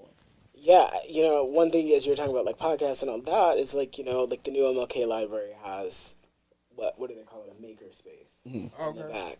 That's And I heard of that. yeah. The studio and everything. Yeah. I said, what? Studio and all that, but I can probably assure you that it's probably not properly staffed and resources. Probably, or I won't say that it's not being utilized. I'll retract that. I don't want to get an email, but I'll say this: it probably is not being utilized. When you do stuff like that, it has to be super intentional so that you can connect with the population that you want to Right. see. Exactly, it's probably not being utilized in all the best ways, and so. Like, there are these, like, little pockets that probably don't see the funding they deserve or need to, like, fully be realized. And so the hope is, like, participatory budgeting, can, in small ways, like, help, some of these things, like, some of these resources, existing things or new things be realized in a way that can really improve people's lives. Yeah. I think this is dope because it's like give not just like us, but young people a chance to have a voice in what they actually want to do and see in their own city. Because I didn't know that this was even a thing. Like, Yeah, no, that's why we're super grateful for the opportunity and like, just making sure that we know that this is a thing. And like, like I said, it's sort of a weird spot because, the process is moving a little bit slower than we would like. But I think the hope is as more people get, learn about this, as we talk to more people about it, that maybe if you see your elected official, if you're engaging in the regular budget process, you can also, bring this up and say, like, what's going on so we can, like, really get this process moving, because I think it has the potential to be a really cool thing and a really beneficial thing for the city. Yeah, it sounds like it, too. It does sound... It sounds very beneficial. It worked for me. Yeah. And we and on a substantial level, because I want people to understand, when they talk about there's nothing out here, what they mean is there's a lot of stuff, but most of those options are not going to apply. It's not a one size fits all. And when you talk about the so-called problem population, that is very few spaces and folks who deal with or want to even work with that group. So you have to be super intentional, right? Because you have a huge organization who had a lot of funding and who did a whole revamp. They got a studio and shirt print press and all this stuff in there, but the kids that need to be in there are not in there. So even who's to in this there? day. who was that? It's kids that who mom can afford $200-$300 a I week for them to be see. at this They program. okay. You know what I'm They ain't supposed to be in saying? there. Kids ain't So supposed to be in they're there. still being serviced, but again, this is, and they like to say everybody's at risk. Anybody in Milwaukee is at risk. Like they said, if you live in our community, you have some form of trauma in some space, right? Yeah. So we are all at risk. But when we talk about the ones who really, really are on the borderline of getting in this stolen car or being in this situation or not, that is very intentional. And so they were able to help us have, I think ours was 10,000. Yeah. And we were able to have, I think, five different lock-in, well, it might have been more than that, somewhere between 5 and 10 lock-in events from that. So just that amount of funding was able to have 10 or 5 to 10 different events. I think we also did the gift drive with some of that funding as well. But like created all of those opportunities to where the last lock-in we just had, we had over 100 and something kids. The one that we did before that was over a year prior because we didn't have the funding. So these kids were waiting a year. I'm talking about hounding us down like when the next event, and that goes to show how impactful. If they like certain stuff and it fits them and they're comfortable there, they're safe, they want to go. Yeah, but if it's not funded and supported, then they gonna be. I think that this is good too because like I have teenage boys and they want to work, but if you don't have nowhere to work, like that's in their age range, like even like when I was younger, we used to go skating all the time at Butler. That's what I've been saying. The Butler is all the way out there, like, and then I hear that it's changing a little bit with like the age range and all that stuff.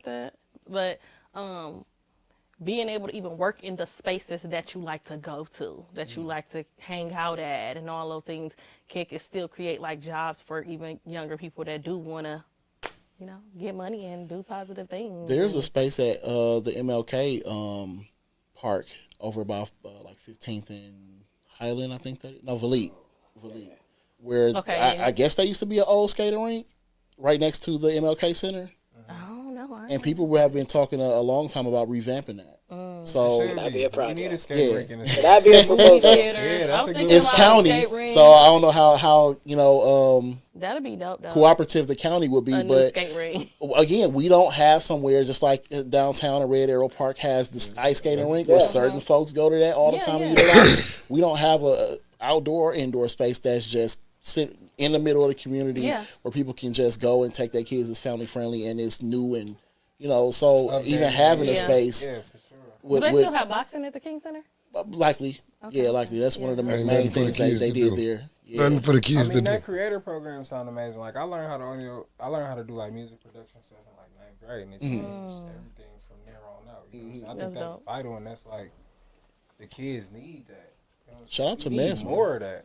Shout out to Mesmer. Mesmer is super open. They bring in so many unorthodox programs. You got She Slangs Wood who being there help that's working with kids, teaching them like how to build stuff and all of this. You got I think I connected her with the fire and police department to where some of that stuff. We even talked about doing a program where you got these elderly folks who need stuff fixed in their house. They get that Mesmer High School. Yeah, that's where my kids go. So I mean, the principal is super dope, and they're super open to a lot of stuff that a lot of schools wouldn't take in or wouldn't create. They are super creative and innovative in that space. So I definitely want to give them that shout out because they came up in the other conversation. So but we need more people like that who are willing to take those opportunities to put that type of stuff in front of our kids where they wouldn't get it offered otherwise. Yeah, they got engineering programs, cosmetology programs. They got all that stuff there, which is dope. Yeah, that's amazing. Yeah. So again, just appreciate y'all for having me on and just to chat a little bit about participatory budgeting. Hopefully, as this goes on, our hope is like really start to see some momentum in the steering committee and the rules and stuff over the next couple months and. Hopefully, voting really happens next spring. So would love to come back later as the process continues to move. Absolutely. So we know you helping the community. Is anything the community can do to help you guys and your purpose and mission? Show up and show up next week. I'll drop the link once I'm like not talking. I'll go in and drop it in a couple of minutes. But show up this Saturday. This Saturday, October 25th. I'll just say the date. October 25th, 11:30 at the new MLK Library. You haven't been to the new MLK Library. It's really nice. It's going to be fun. We'll have food, obviously, and we'll talk more about participatory budgeting. Some good food, y'all. I'm gonna be a little late because I work. Love it. Get in still. Yeah, you can come in. And then, like I said, follow us on Facebook. We're not on X anymore, but we're on Instagram, just African American Roundtable. Okay. And check us out, AARTMKE. Are y'all still hiring for positions? Because I think recently y'all were, or have those been filled already? Yeah, no, we're currently not hiring for positions, but one of the last things I should make a plug. If you're interested and you're like looking to be a part of a really dope organization, become a member. I'm the membership director. I'll just make the last plug is, we wanted to build a political home for Black people in Milwaukee. So really, in 2020, we saw so much energy. We saw people take to the streets for over 300 straight days. But there wasn't any organizations to hold them and bring them into the work more deeply. And so we wanted to really become a political home for Black people. So we have that. If you're Black, 13 to 113, we have space for you in our organization and looking to organize and build with you. And it's high level. When I'm telling you, and he's super humble sitting here like he's a nobody, but this dude is the brains behind a lot of the operation. When you talk about data, research, I mean, he's super knowledgeable. And, you know, Marquesa and everybody over there has just been super, you know, involved in a lot of this stuff for years and years. And people may not, you know, y'all may not be household names, but if you go back and look historically, you're going to see one or all of y'all in the middle of a lot of these major fights, from everything from, you know, back with St. Joe's all the way up to now. So again, I appreciate y'all for taking on this issue and putting y'all own money up to say, we shouldn't be telling y'all or like having a complaint to y'all about what ain't being funded in our community. There should just be a pot where the people can vote for it. And matter of fact, we gonna put our own, raise our own dollars to make make it happen at first, and then you go from 50,000 to 600,000. That is a huge win and a huge. I just seen somebody, I got into it with it, so but they were talking about nothing has happened. Like, where's the progress and what has happened since 2020 or 2016? And I'm like, you don't know. There's been a whole lot of shit that has happened on your behalf in this community, and you just are ill informed about it. You just don't know. And this is one of them, and it's a huge one. So I sincerely implore people to show up. If you can, you know, send somebody, especially some young people. Send this is something perfect for your young person to show up and say, you know, I have this interest, or I want to see money put into this, or I want to, you know, we lacking this. Because like I said, I just went to this budget hearing. There was a 19-year-old in the space, and he complained and watched the whole room the whole couple hours, and were like, there's no other youth representation in here. And it's a bunch of adults and older folks talking about what they want. But y'all want to complain about the young people. You know, y'all not bringing us to the table, and y'all not listening to us. So, again, man, I appreciate you for making yourself available on a Sunday. Oh, no problem. Look, I'm just saying, no, I'm not in bed. No. I just appreciate you for all the work you do for this, for the platform and the opportunity. So I'm going to drop it. I'm trying to do it now. I'm going to drop it right now for you folks to join us. Y'all have an event page? Yep. If you go to artmke.org, you can also find it there. Yep. But I'll drop it here in the chat. So thank y'all so much. And thank you for pulling appreciate up. Appreciate your time and your contribution. All right. As we wrap this up, man, one more thing I wanted to get us to talk about. If you want to shift over, you can. Man, a lot of people do not understand. Step on, bro. Come on. Have y'all been seeing what's been going on politically, where they talking about starting next month that there may be a freeze to food stamps and a bunch of other services? They specify in food stamps, but it's much larger than that. I had a meeting with some electeds at the state level a couple months ago who were telling me there's some things coming, because what people don't understand is, even though Trump is the president and he can do executive orders and he don't necessarily make the laws like the Congress and other folks do, he is directing a lot of that traffic to kind of get where he wants us to be. So what they've been doing for months is declining federal or taking away federal funding to the state for a lot of these different programs and initiatives, to where the state now has to figure out where they can pull the money from to pay for it themselves. So you have already had food pantries shutting down or not getting their funding, so those are finna dry up or be less available.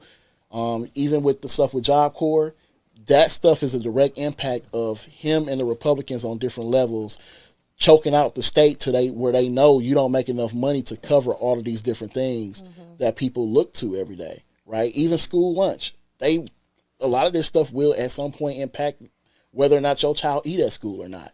So there's a larger portion to that. People are focusing on the food stamps. But what they need to understand is, you may look at the government shutdown and think, maybe it'll be a month, if even that.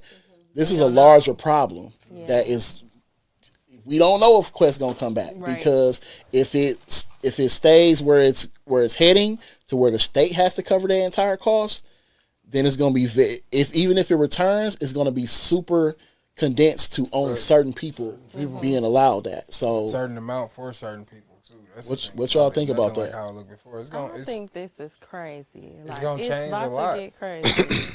It's gonna change a lot And it's because very sad. certain people take that for granted. You know, buying stamps, selling stamps, or whatever. Yeah, certain that's true. people truly depend on that and truly need it. Need that's it. who really gonna be affected. You know what I'm saying? Then with the food pantries and stuff like that, that's another like necessity. People depend on that week in, week out to just get some of their basics, whether it be milk, cheese, bread. You know what I'm saying? Like, and a lot of people take that for granted because some people can just go to the store so easily and buy it. Some people simply can't. Right. Yeah. There's people on fixed incomes who can't afford groceries.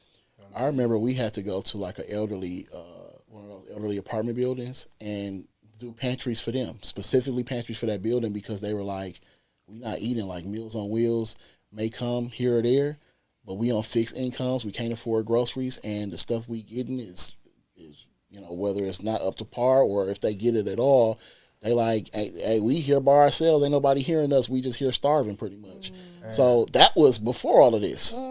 So again, I think people, and we're not trying to have people go out and panic like when the pandemic came. Yeah. But I put like people should have a plan. Like we've been talking about urban ag and farming. I've had folks talk about buying chickens and raising their own eggs and all that stuff.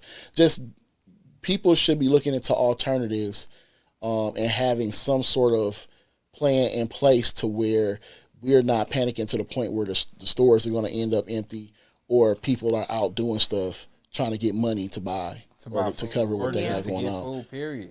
Just to get food for people sure. breaking the house and just robbing refrigerators solely. Yeah. That's it. I mean, snatch and runs is always looked at as a problem. And I you know, every time they complain about, I'm like, if somebody's breaking in your store stealing food, that's not computing to you that maybe they hungry. Right. Like, I've literally, before school and after school, these kids are still, what does that tell you? They probably not eating at home. Yeah. You know what I'm saying? So even. I think because I got kids. And they eat at home, but that's when they'll wait because they don't like the school food or they feel, or the school food is so trash to them. They'll wait until they get back home and then they'll just dog everything. Like they eat everything. But that is going to be very crazy if that happens, because it's a lot of people that are people be committing fraud. They be getting more money than what they supposed to be getting. It's a lot of people that's not getting what they should be getting. And it's going to be crazy. You got to eat. So then, like you said, we don't know what's that going to bring, but more crimes, more whatever, just for people to try to eat. And I'm just sitting there thinking you will see more food in the stores, right? But then you're going to see an increase.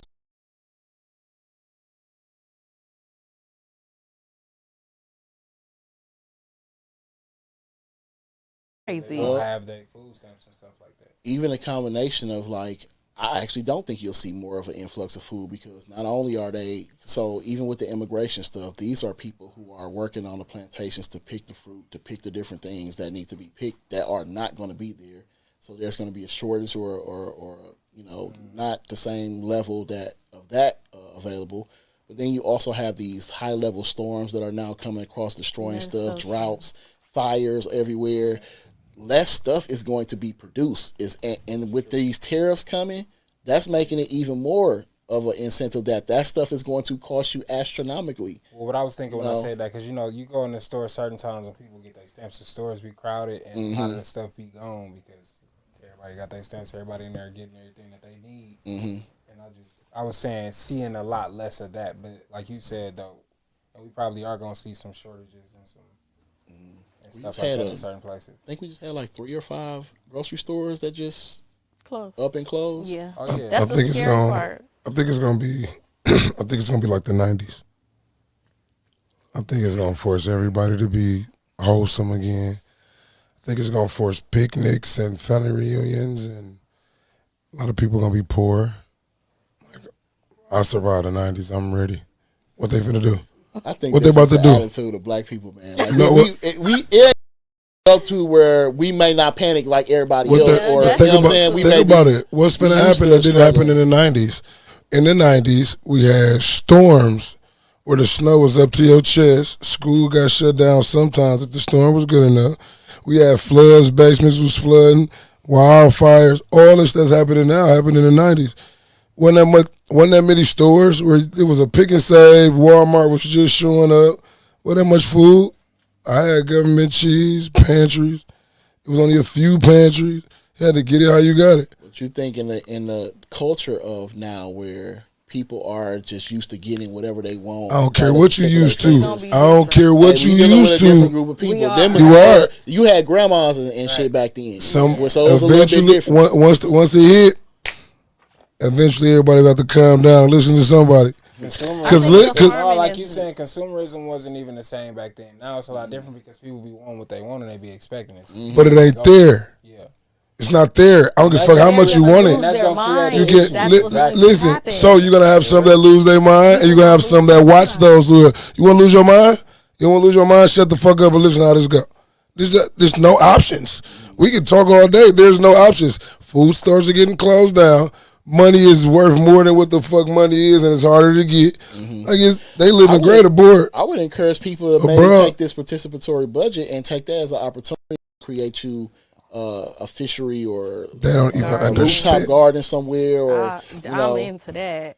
I That's just the saw. garden I so bad, don't know I'd be who he in was one talking in to the recently, where they were looking up cows. Like people are buying their own cows as calves and raising them up, and for the milk and the meat and all that. But there's stuff. no Like, people are- education. Us sitting here, we were educated on how to take a seed, put it inside of a napkin, wet the napkin, put that bitch in the cup. We can go through this all day. They don't know how to survive. You taking a calf and do what? You taking a calf and do what? But your seed. it's like how I say about reparation. I think reparation should, like, everybody should get it, but it should go to specific people who know how to invest and craft that money to where it would be impactful, right? Like so that stuff should be done by specific people who have the know withal to be the hood farm. You know what I'm saying? I had a conversation with some of our electeds to, like, maybe we should take some of these vacant properties, these lots, and make mini little farms on them. Yes. Like have them fenced off, had a thing up there, had some chickens and all that stuff in there. And if people in that area or that community want to come and get something, like, you can do it that way. You know what I'm saying? There's ways you can go about doing it. It don't have to be every single person who's trying to learn how to do it from scratch. But I think even if you have somebody who's specifically doing it, little by little, they can be teaching people how to do it, right? So, I mean, you can kill a couple birds with one stone. They're gonna tear down the school or turn the school into a house Tear and down then the school. add another arena somewhere. They don't give a fuck about it. Niggas finna starve. I eat plants. You eat He air. said I ain't starving. I'm gonna be watching you niggas get as skinny as me. Look at Vaughn, you look good. Hey, what you been look. eating? Nothing. They say it's too many fat people now. That might be what they want to happen. He said that's Listen, Wani GC, we man. were talking about him last time. There's nothing, but logically and realistically, there's shit that everybody got their head up their ass and they missing what's going on. Hey man, if it backs is against the wall, man, the prey might become the predator and vice versa, all that shit. Hey man, if you don't know some shit, if you're not educated in some areas, your ass is grass. If you have some shit, if you are educated, like us sitting here that know how to write in cursive, that know how to make plants out of nothing but napkins and water, those that know how to make fire, all that shit, those necessities, niggas finna come for y'all. Hey, listen, man. It's just how this going, boss. I'm just trying to put it on everybody's It's gonna be mind the and rich play. and the poor. Because you know what? When COVID first came, the very first thing I said when I saw people just not paying their rent is we finna have a super huge homeless problem. And we still, it's people right now still to this day living in their cars. And this is what I'm talking about. And ain't said nothing. Yeah. Well, But it's I know. because of COVID. So I'm saying right now this is coming. And it's gonna be a problem. People not thinking they literally thinking it's a one time thing, or the government gonna open back up at some point. It's gonna be fine. But if it don't, we got something to look forward. That's gonna be a problem later on down the line. So what I think gonna happen? I mean, I'm doing the work to inform people and to bring the proper, like the electeds to hopefully support some of this stuff that I'm talking about. No. I kind of I don't think it's gonna be chaotic. Like No. this sounds super apocalyptic. I don't think it's gonna be to that level. I think it can definitely make things like crime go up in certain spaces and that coming back, because bro. that's just around the bush and they get stamps coming back. Hey, listen, Boss, we don't. Boss, it's over. Boss, do people understand that we're using up over. everything? Over. Nobody's understanding this. We're using up everything. No, that's We're real, using though. it though. We're That's the listen. thing. You need a tree to make the paper. If ain't no fucking more trees, ain't no more paper. You need a tree to make the cabinet. Niggas is rebuilding houses and the tree. Listen, man, everything fake. Listen, boss, niggas think this shit a game. This is who these folks voted for. You think this shit? Fuck, listen, boss. No, it's Boss, who no, these no. people voted Let's for. think. Oh, Let's look. think. bigger than Hey, that. they getting what? If you look at how it's going right now, the combination of what you said, you got the immigrants not being able to work and produce. Yes. You got the government shutting down. You got the tariffs happening. It's all based around one person's ideologies, moves, and Boss, that person won't be there in 3 years. I will say, but the damage People are walking around. The damage will be. That's what is you done. People Yeah. before Damage the is president done. was the Once president. listen, these people was talking about Charlie thing Kirk about could have it. been their next I president. understand all of that, right? What Listen, I'm saying is, and you, if bruh, you put all that to the side, the people are walking around sucking on a battery for smoke. You understand?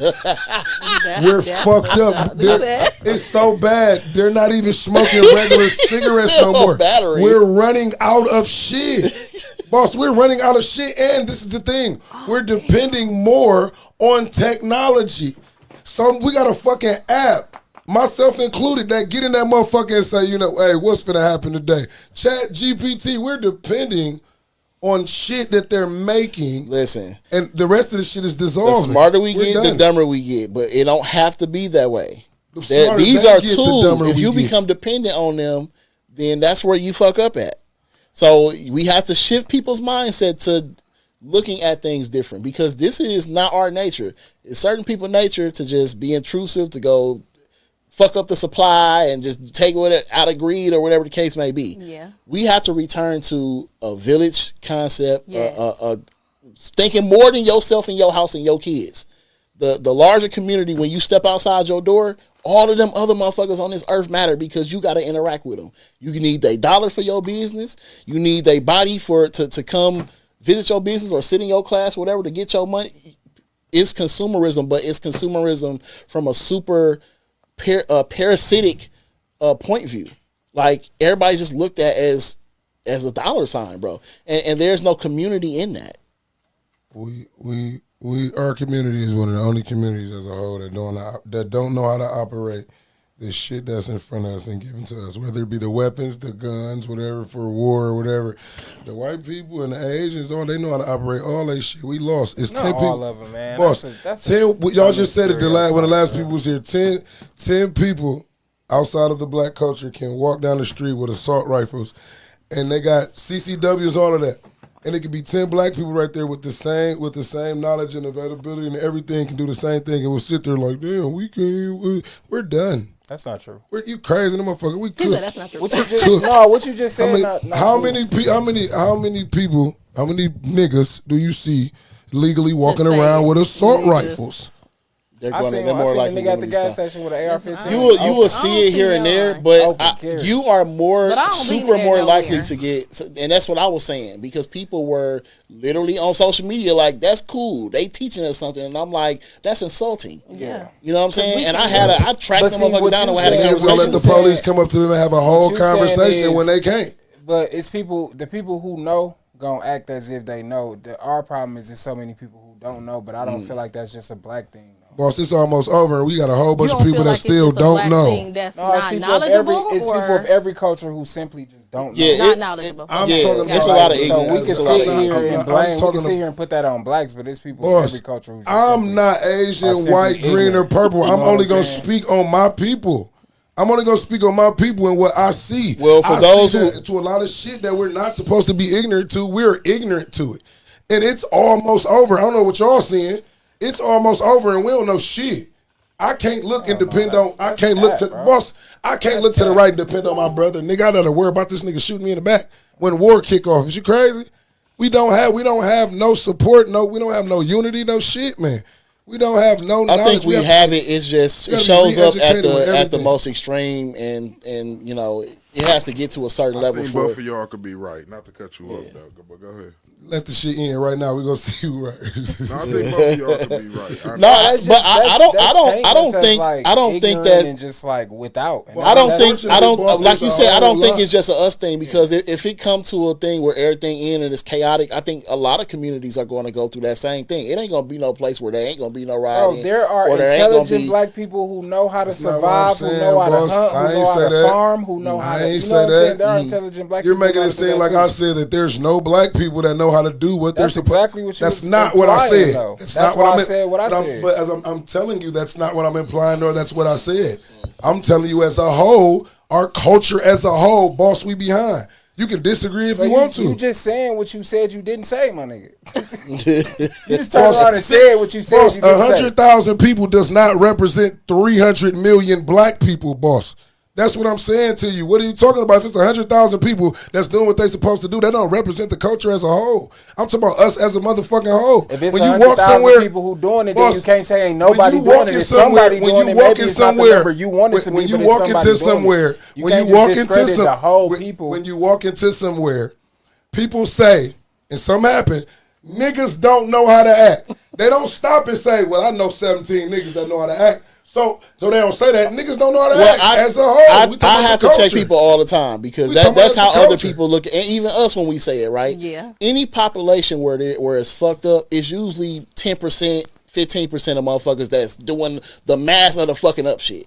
It's usually that super small number, right? Everybody else going to work, being regular, trying to get through shit how they may get into something here or there, but they ain't the motherfuckers that's running around here every day running motherfuckers over and going about they business like that. It ain't it. So who gave black people a bad name?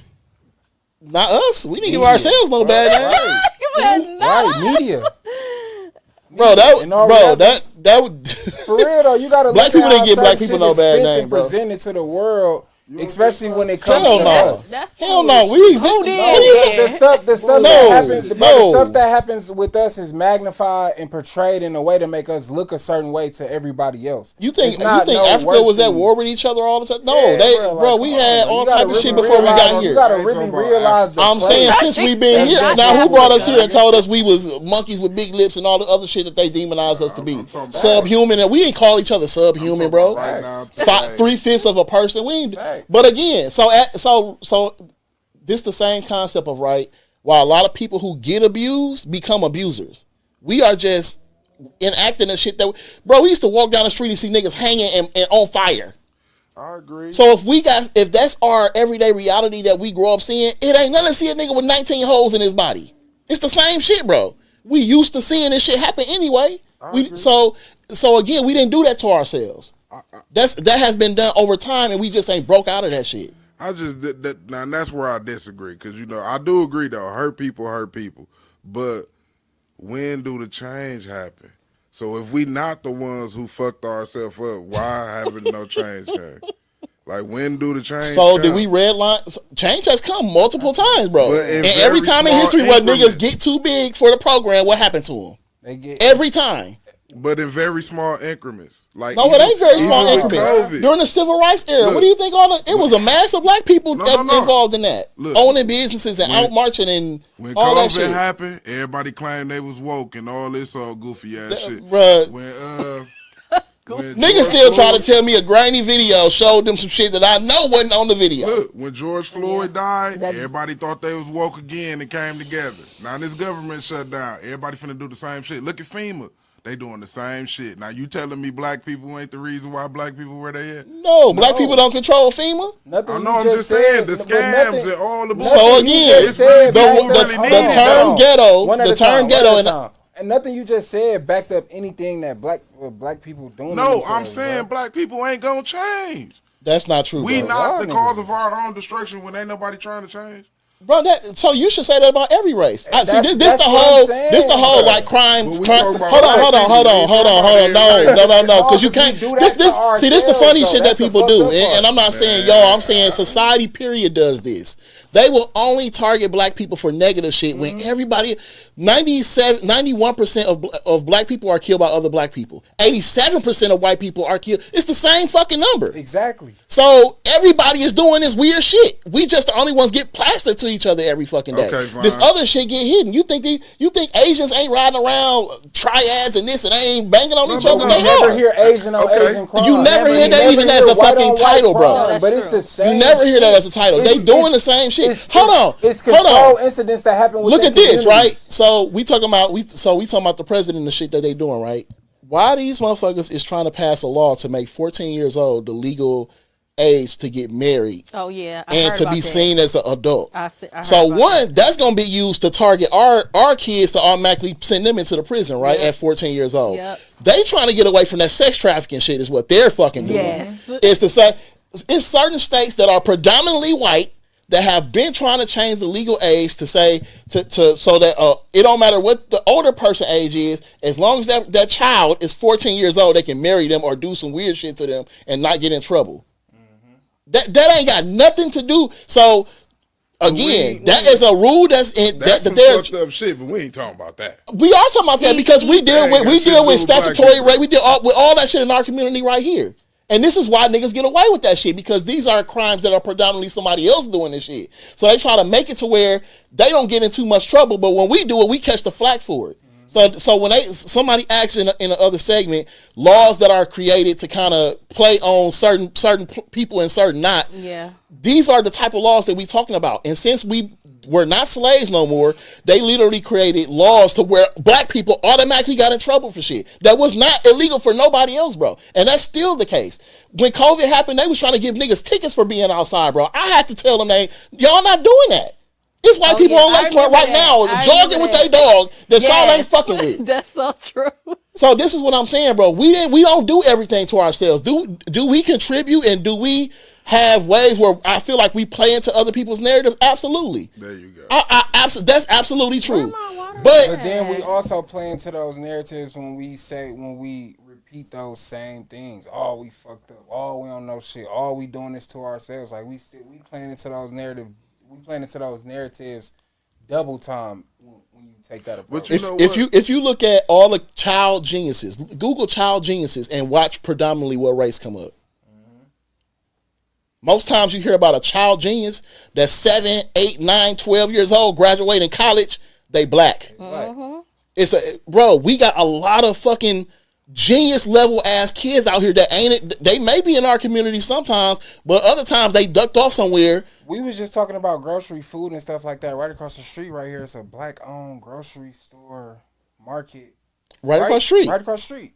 You know what I'm saying? So And it's look, like, that Who get is right that? back. That get right to my point. what you mean? Who is Hey, it? look, What how about grocery this? store? It's right This here. get right to my Say the point. name of it. Right next to the Been in gas there. station Look, right she here. don't even know the name of It's it. Sherman. Who been in It's there? Sherman Market or something like No, that. no, no. I've been in there before. Who other than Vine? I've been in there. Patrol the No, community. Who's been in this fucking grocery They store? in business, so clearly niggas go in there. Raise a hand of who been in here. But this is hold on. My point is So you finna prove the point. You finna prove the point, right? So all this shit we just talked about, right? Gun. When they talk about you have to go outside this community to get certain information, we have an information problem in our community. It makes it be shit we know and learn about in a 5-block radius that niggas on the other side, on the east side, ain't gonna learn about because they know that they ain't gonna leave off their block. They know that they can't get over here to get that information. So they do that. Shit is set up a certain kind of way, bro, to keep certain shit from people. Other communities share information. They make sure you get it. Here is just, I get so frustrated even with elections, bro. They don't tell you shit about who these candidates are when they first running. They don't do shit in the beginning. They wait all the way until the second election, and you just gotta vote from motherfuckers. You don't even know who they are, but you gotta make the final decision right now, though. Yeah. Come on, bro, that's intentional. But what do you see the most about the people? The propaganda. Mm-hmm. The worst part, the shit that the opposing side wants you to know. Mm-hmm. You know what I'm saying? You don't see the pertinent information, the things that you actually need to know. They cold with it too, bro. They just made niggas say, "Oh, don't pay attention to the regular media at all because they lying." So go to the alternative media where we can make shit up and lie to you way more than they lie now. And not like, be come on, bro. Penalized for it. Come on, bro. That's different. Gordy, we got water over there. Water. We got water over there. Yeah, some water's over there. I still think we the blame for this shit, man. Not enough. How we bro? Did we create Milwaukee? Did we create redlining? See, you digging. I'm just saying we didn't. You going too far down the road. That ain't too far. That's direct. Did we bring industry here and hire everybody to where they mamas and families was well off and had everything they needed and then just take that shit overnight? Like, oh, now you niggas ain't got no job at all. But we didn't do that. That's the thing, though, with what you just said. Overnight, none of this shit happened overnight. But we didn't. It pretty much did, we though. Didn't try to fix this shit either. How we gonna fix it? How we gonna fix it? Okay, Thank like you, 40. You know, the mayor before this one was the mayor for 20 years before this shit, right? No, I think we got to go start smaller though. When we talking about shit like this, like what's going on in our own backyards, like what we call YNs. Like you got to damn near start there. And so you think it ain't no? We completely changing the so you think it ain't? We are though. We are. So you think it ain't no white YNs? That's really going. So you think it ain't no white YNs? No, I ain't saying that. I'm just saying it's just be YNs, obviously. It definitely but I is. get what you're saying. Or YWs, whatever. Right. You're like, right, whatever. Shit. I believe it is. I'm just saying we ain't the only motherfuckers dealing with this shit. We just the only. So again, I know what you're saying, Black.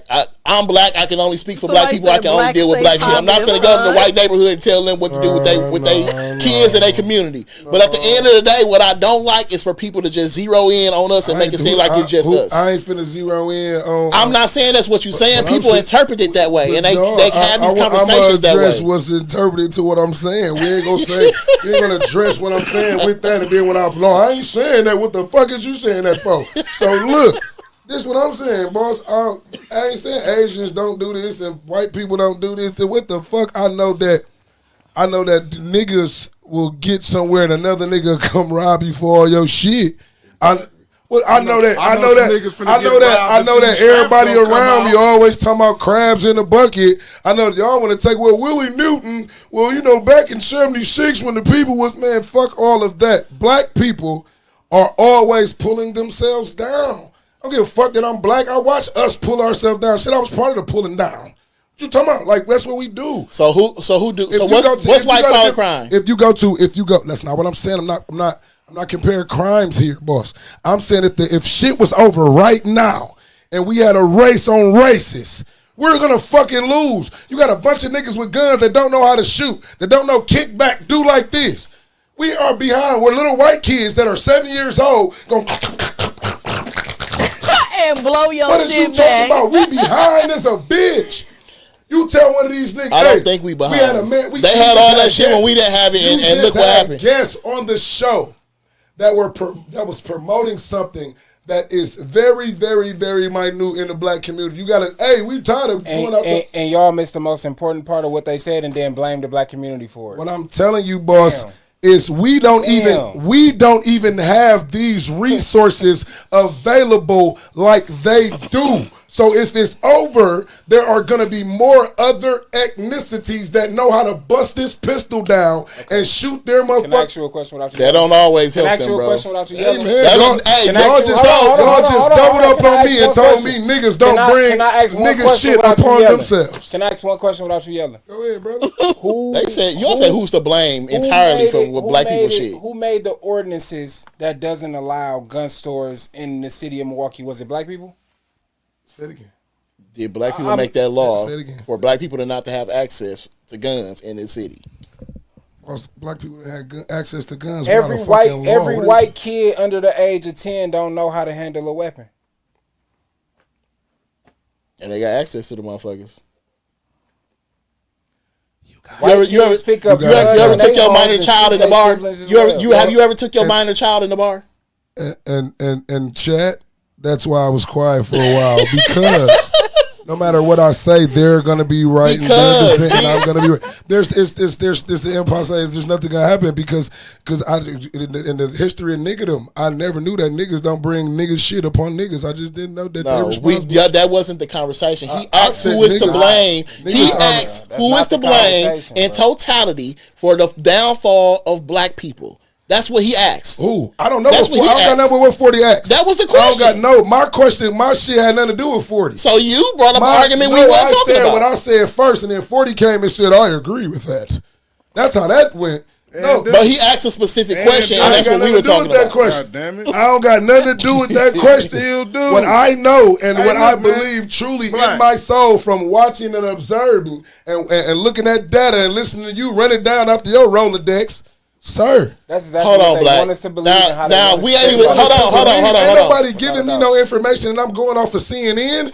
I'm going off of the tragedies and trauma that I've been through and seen, and comparing it with what the fuck is really going on. So tell me, niggas are behind. That in these past couple years, you have not seen a progressive change in shit in this city. That's not what I'm saying. I didn't That's say what I'm that I asking didn't you, see. though. I've seen a hold on though, bastard. So again.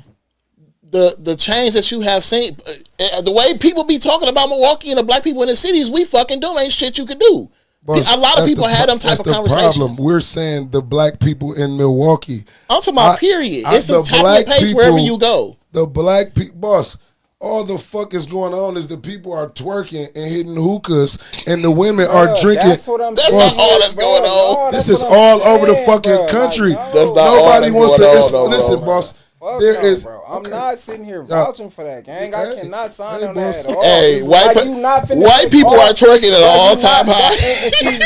But see, when we rebuttal, you keep moving your goalposts, gang. I ain't never moved my goalposts. My goalposts, boss. You keep doing it. I haven't done it like 5 times. My goalposts. I'm gonna say it again. Is if the world ends today. If the world ends today, black people as a whole are I don't think so. Sit here and put all black people in one group. All black people do I ain't moving no goalposts. No black people know how to pick up a gun and shoot it. I ain't said no gun, nigga. You making up your own shit. You said all this shit out your mouth right here tonight, I'm gonna let you finish. It's all on film. We can run it back. I didn't say black people. He said run it back. I'm not co-signing. Ain't nobody said. And we sitting as a platform letting them like that go out. Man, we all not grouped as one. Ain't no. I said if 100,000 people are doing the right thing, you keep talking about. I said no black people. We can't say I none think, are but doing you the said right 300 million. So that you literally are saying the mass majority of black people is fucked up. Come on, it's like the mass majority. Bro, you said if 100,000 people are doing right and 300 million, do you know the difference between them two numbers? What I'm saying, and I'm standing on it, that if the racists take all the fucking races, we ain't talking about just white. The fuck is more than one race, more than one. It's white, Asian, motherfucking Filipino, all the fucking races. Out of all the races, if it ended today, black people would be behind. I don't believe that. I don't think that's true at all. How am I moving my goalposts? Bro, I don't think that's at all. From the jump. And 40 came in and said, you know what? I agree. Black people bring shit upon black people. Y'all said it's the media. I don't believe that. I didn't say it was just the media. I didn't say it was the media. He said it's the media. You asked a certain question. Run it back. Nigga, no, bro. You just want to yell and be a comedian. Run it back. Fuck that. And you not finna say I said something that I didn't say. You said I said something I ain't say. No, you did. You said exactly what I said you said. You asked a question. I did. You asked a question. Let's bring it back, y'all. You changing your question, though. You asked a question. You said, why do black people, like, why are they looked at the way they are? And I said, the media. I didn't say what you said, gang. Now, you just took that shit, switched it, and said I said some more other shit. Like, you're right. Come on, man. You're right. Press play the podcast. Like you are passionate about what I'm going to believe. And from a micro to a macro, from a micro to a macro, we can look at this city and we can see, again, we have upwards of 200, maybe 300 at the most people die every year. 600,000 people. Now, that is a small percentage of people who are dying and people who are doing these shootings. The rest of everybody else ain't in that wave of motherfuckers who just out here not knowing shit and not. So you can statistically say that most people have a 3rd grade reading level. That is a statistic that's coming out of Milwaukee from the schools, right? But motherfuckers is still functional, running businesses, doing all this different shit with those same statistics. It's a lot of black ownership. It's a lot of black people doing great things in this city. But the negative shit always get pushed to the front to make it seem like that's everybody. I believe that when I first came here as a teen, motherfuckers told me I can't walk down the street without getting shot. I ain't been shot yet. I'm 38. It's not true, bro. It's not true. It's not like that. I got shot.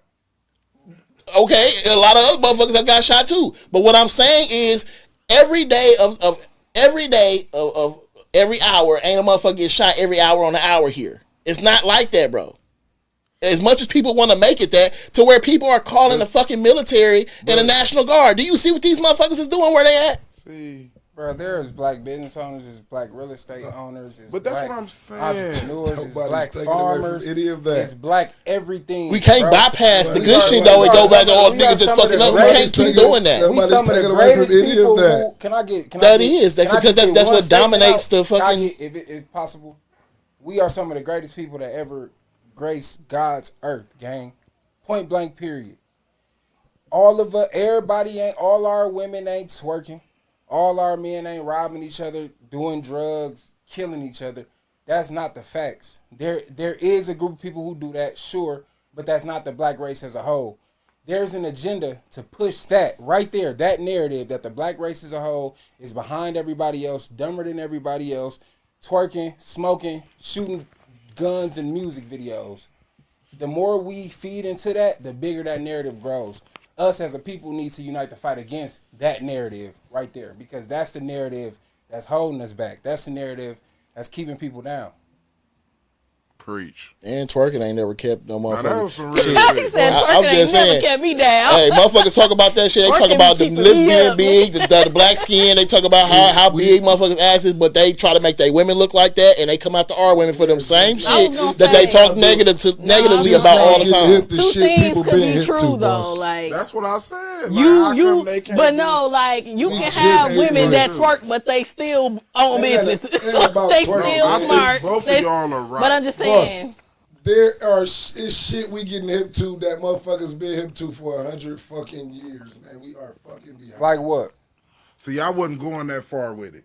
Because it's shit that But we the hip to point that is people not that hip it's to not at all, like it's not seasoning our always food. our Hey, fault that you know we what don't I'm know the saying? information. Niggas used to get killed for reading. But that's what I'm saying. The point is I'm that just it's not saying. always our fault that we don't That's know how the y'all information. I'm How just y'all saying. bag gotta it let up? We that shit behind, go, too. boss. Like, I don't think we that far motherfucker, behind because we are 100,000 naturally. years got killed by- Boss, I've been to federal prison, boss. I've been to federal prison where they have every single thing separated, every race, by gang. But you in there with people. You in there. You not in there with fucking college graduates, bro. Scholars. You gonna let me finish what I'm saying? Go ahead. I just want to preface what you You know said. what I was finna say? I just said prison. Okay. No. I said prison. You said Don't even go there. I'm just saying. You thought I was If you finna say finish- Scott. No. I'm Okay, saying, go ahead. Boss, I'm using this as an example. I'm just gonna use this as an example. I'm talking about. I've been around. It's hundreds of thousands of men. These are gangs, boss. I'm telling you, as this the mentality of the culture. Nigga, out of all of the gangs, all of the movement, we were behind. We were the sloppiest. We were the ones that were the sore thumb, boss. I'm telling you. Why do you think that was, bro? I don't know why the fuck it is, boss. So what? I'm telling you, and I'm out when here. you say sloppy, right? When I'm out here. When you say sloppy, though, right? Right. I That don't means know, you're the talking. CDs move You're unity. talking structure I'm a wise, G. right? Boss, I'm telling you, Black. boss. Are you talking about structure? I'm talking about How we move and operate. mentality. When we are put up against other cultures, boss, we are behind. You're talking about structure, bro. Because I'm gonna tell you right now, motherfuckers is not more You intelligent. know what? I figured it out. They're not more Black intelligent. people ain't behind.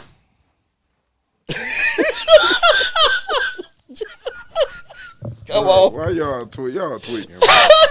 I'm just saying these are narratives that get used and people justify their racism and how they deal with this shit. They want to say it's because you sag your pants. Well, this nigga had on a goddamn 3-piece suit and you strung him from a goddamn tree. So which one is it? Do you hate him because he dressed like he got some sense or because he got his ass out? They bomb Which one is it? Tulsa. They bomb Black Wall Street. I'm just saying, bro. It's again, even when you talk about how shit is in prison, that is a people had to live and make their own shit up because that's how it was set up. Just like in our community, there's no structure. Motherfuckers run around doing any and everything. Why do you think that is? Why do you think ain't no fathers in the house? They dead or they in these fucking jails. That's intentional, bro. A lot of this shit is intentional. I never said that. The hospitals are killing our women. I never said that's that intentional, bro. I never. So when I'm going back, I'm going to back to the point. It might not be your point, but it was a point that was made of who is to blame. I never opposed if there were any millionaire black people. I never said any. My only statement was that if everything was over, we are behind. Y'all talking about ain't no grass cutters and ain't no this and ain't no. I never said that. I didn't say that the black people wasn't getting killed by police. I ain't saying it wasn't 17 businesses down on Blackwater Street. I didn't say any of that. Blackwater Street. All I said was my opinion is. They caught that last one. If it ends, we behind. Y'all talking about? I ain't say that the black man didn't make the nickel. I don't think we And I ain't say are, that the Wutha Bam and the cheese didn't come from the niggas. And I ain't say none of that, bro. You niggas is crucified. I just don't think we are, bro. But what I'm saying, because people have always been ahead, and we're still on everybody's mind because we're still neck and neck with them with all the advantages they fucking got. Y'all hit me with all of the Harriet Tubman shit. I'm just saying, niggas gonna live 300 pounds of weight and I'm gonna keep standing on that. But y'all crucify me. You can spin it and make it sound funny, but you say what you said. Whether I'm making it sound funny or not, I said when it's over, the black people are behind. Plain and simple. Y'all talking about they're killing our women in the hospital. What? Bro, I don't think that we are. You can feel how you want about how I feel. I don't think that we are. What? I'm gonna feel how I feel. This is how I feel. You got it. Hey, shit. I don't think that that's true. All right, man. I'm not trying to be right with nobody. I'm just, this is how I feel. No, I agree with you. Nigga, I was on your side. I ain't saying you not. How you not? I'm just standing on what I'm saying. That's what I agree. I don't know. I'm not taking this into no political I'm not doing all of that. I'm not taking it into none of that. I'm not taking it into what the doctors be doing to our women and if who get the fair treatment. I don't know what the reason for nothing is. I'm just saying that's my opinion. We ain't ready if it was over today. I was thinking from a smaller scale, though. Y'all get y'all farms ready. I love y'all. Go to this seminar on October 25th. No, fuck that. Y'all gonna let me get my shit off real quick. Because I love y'all niggas, but I hate y'all niggas. It's a reason why you could stay on the same block with certain black people and you will never speak to these motherfuckers. It's another reason why black people always say they don't go fuck with other black people business because black people don't know how to run a business. It's other reasons why they don't do shit right. And then you can't trust these niggas. And I'm talking about myself and others. So when we get to talking about how we always bringing each other down, we'll keep going to the white hospitals where these motherfuckers killing our babies and our women. No, see, man, you going too far. It's not too far, bro. It's the same shit. Niggas, this is what I'm talking about. This is exactly what I'm talking about. The narratives that we put out that we buy into because another one of us said that shit. And it's not reaching. It's not reaching at all, bro. We keep regurgitating other people's bullshit about us and believing that shit. You trying to go political. It's not political, bro. We're talking about our race. With my own eyes. So don't go off of what I see with my own eyes.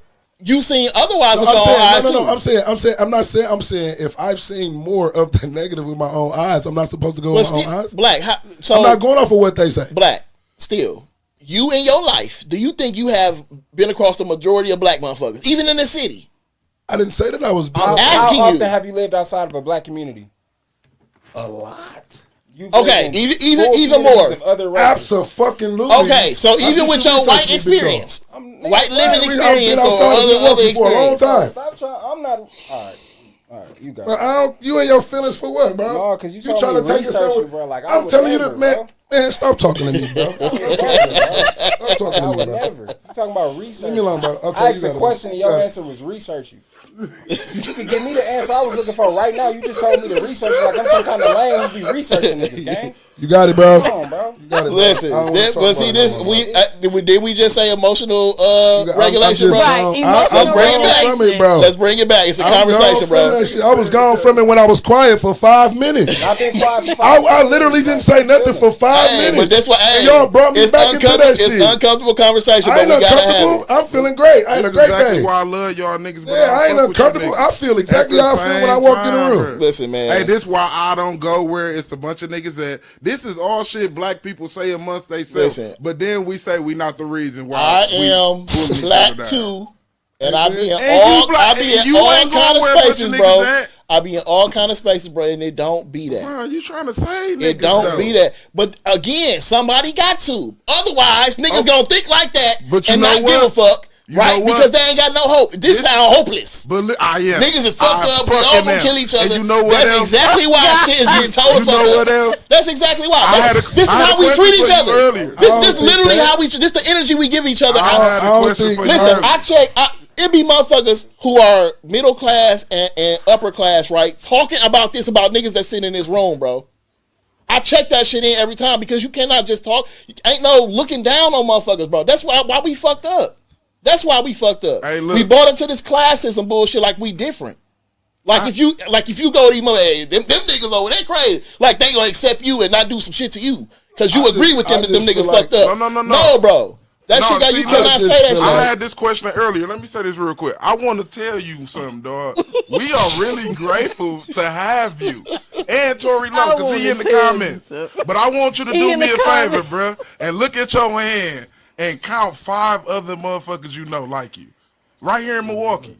I know a lot of people who are doing work to positively impact. You about some motherfuckers. Ain't nobody else like me, bro. But that do actively what you're out here doing in the community. Give me 5. I know people that's doing different forms of it.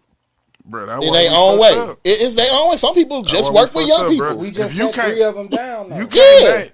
Yeah, no, for sure. I agree. We just had like 3 or 4 in the room. That's what the best part about the community conversations is. But I'm saying, bro, it gotta start with us, bro. We don't even want to go outside and hang out with these little niggas. And we know these little niggas and they mama and everything, bro. And they mama. Like them fucked with their mama, kicked it with their daddy, all that shit. And we don't want to be around them, bro. Because they got a different mentality nowadays. It don't matter what you say to them. They gonna move the way they want to move, bro. It might be a nigga outside breaking in our car right now.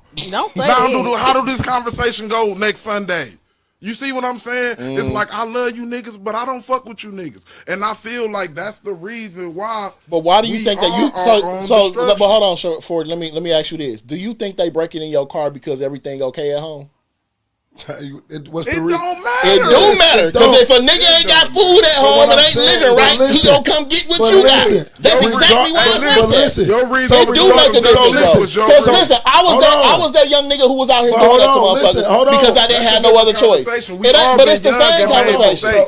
We all been young and did dumb shit. That's a different conversation. It's different from doing something dumb when you don't have a reason versus if that's how you gotta survive out here, bro. That's 2 different things. What I'm saying is it's not enough big homies. It's not enough big brothers. It's not enough niggas like you. I just asked him that though. But why is that? Why is that? You think they just not out here? Or do they get took out? Nobody lives. Forty, you saw what they tried to do to me, bro. I know. So again, that's until you think they try to take me out this motherfucker just because I'm Von and I got pink on? No, because they see what the fuck I'm doing. That happened before you had pink on. I'm just saying, bro. We gotta know this shit, let's bro. Use the kid. Not just say me dead, bro. Let's use what he said with the kid. Every time he say something, you say, what you think was going on at home that made him do it? Like, dude, like it's before we get to that part. Okay, it might be something going on at home that made him do it. That might be. Yes, nobody's disputing that. Absolutely, and it might be going on at home because something happened with the white people that did. So maybe, but if it ends, you got everybody that's trying to do something to you and not support you and be for you. When it ends, we're behind with everybody that's with each other, boss. We're not with each other. That's what I'm saying. Y'all talking about why you doing it now? I don't know. And I wish it wasn't happening. Give you a great example of why I love you niggas, but I don't fuck with you niggas. This is a prime example. I took my people from Michigan. They come up here. I take them to Kinkies. No, I take them to Options. We go to Options, everything going on. We in there, niggas getting it in. Popping bottles. Look. We did camera on 40. It's time to go. Bam. It's like 12 something. He like, what the fuck? He like, go to Kinkies. You We in there chilling. Look, we leave, bro. Go outside. Why everybody windows bust? My shit, my people from out of town, all our shit just fucked up. And it's like, damn. After all the money we just fucked up in here, it's like, then we go outside, and it ain't nothing but some niggas, because they ain't took nothing. But you know what? So it's like, damn. You said they ain't take nothing? They ain't take nothing. But you know what? You know, again, what the same conversation we just had with them, the motherfuckers who will be saying this same shit are the same people who take their gun to that club and leave it in that fucking car. And they know that people do that shit. So they searching to see who's stupid motherfucker and left another gun I can go shoot a motherfucker with. But they ain't take nothing. I'm talking about everybody. Because they was probably looking for guns. But you see the person that left their gun in there, that the person that left their gun in that car had the hopes that another black person wouldn't fuck with their shit, boss, and they did. That's how you dealt with that, to leave a loaded gun I'm alone saying, in a car? I'm not saying it's cool to leave the loaded gun, bro. I'm saying leave your shit where it's supposed to be so you can have it when you need it.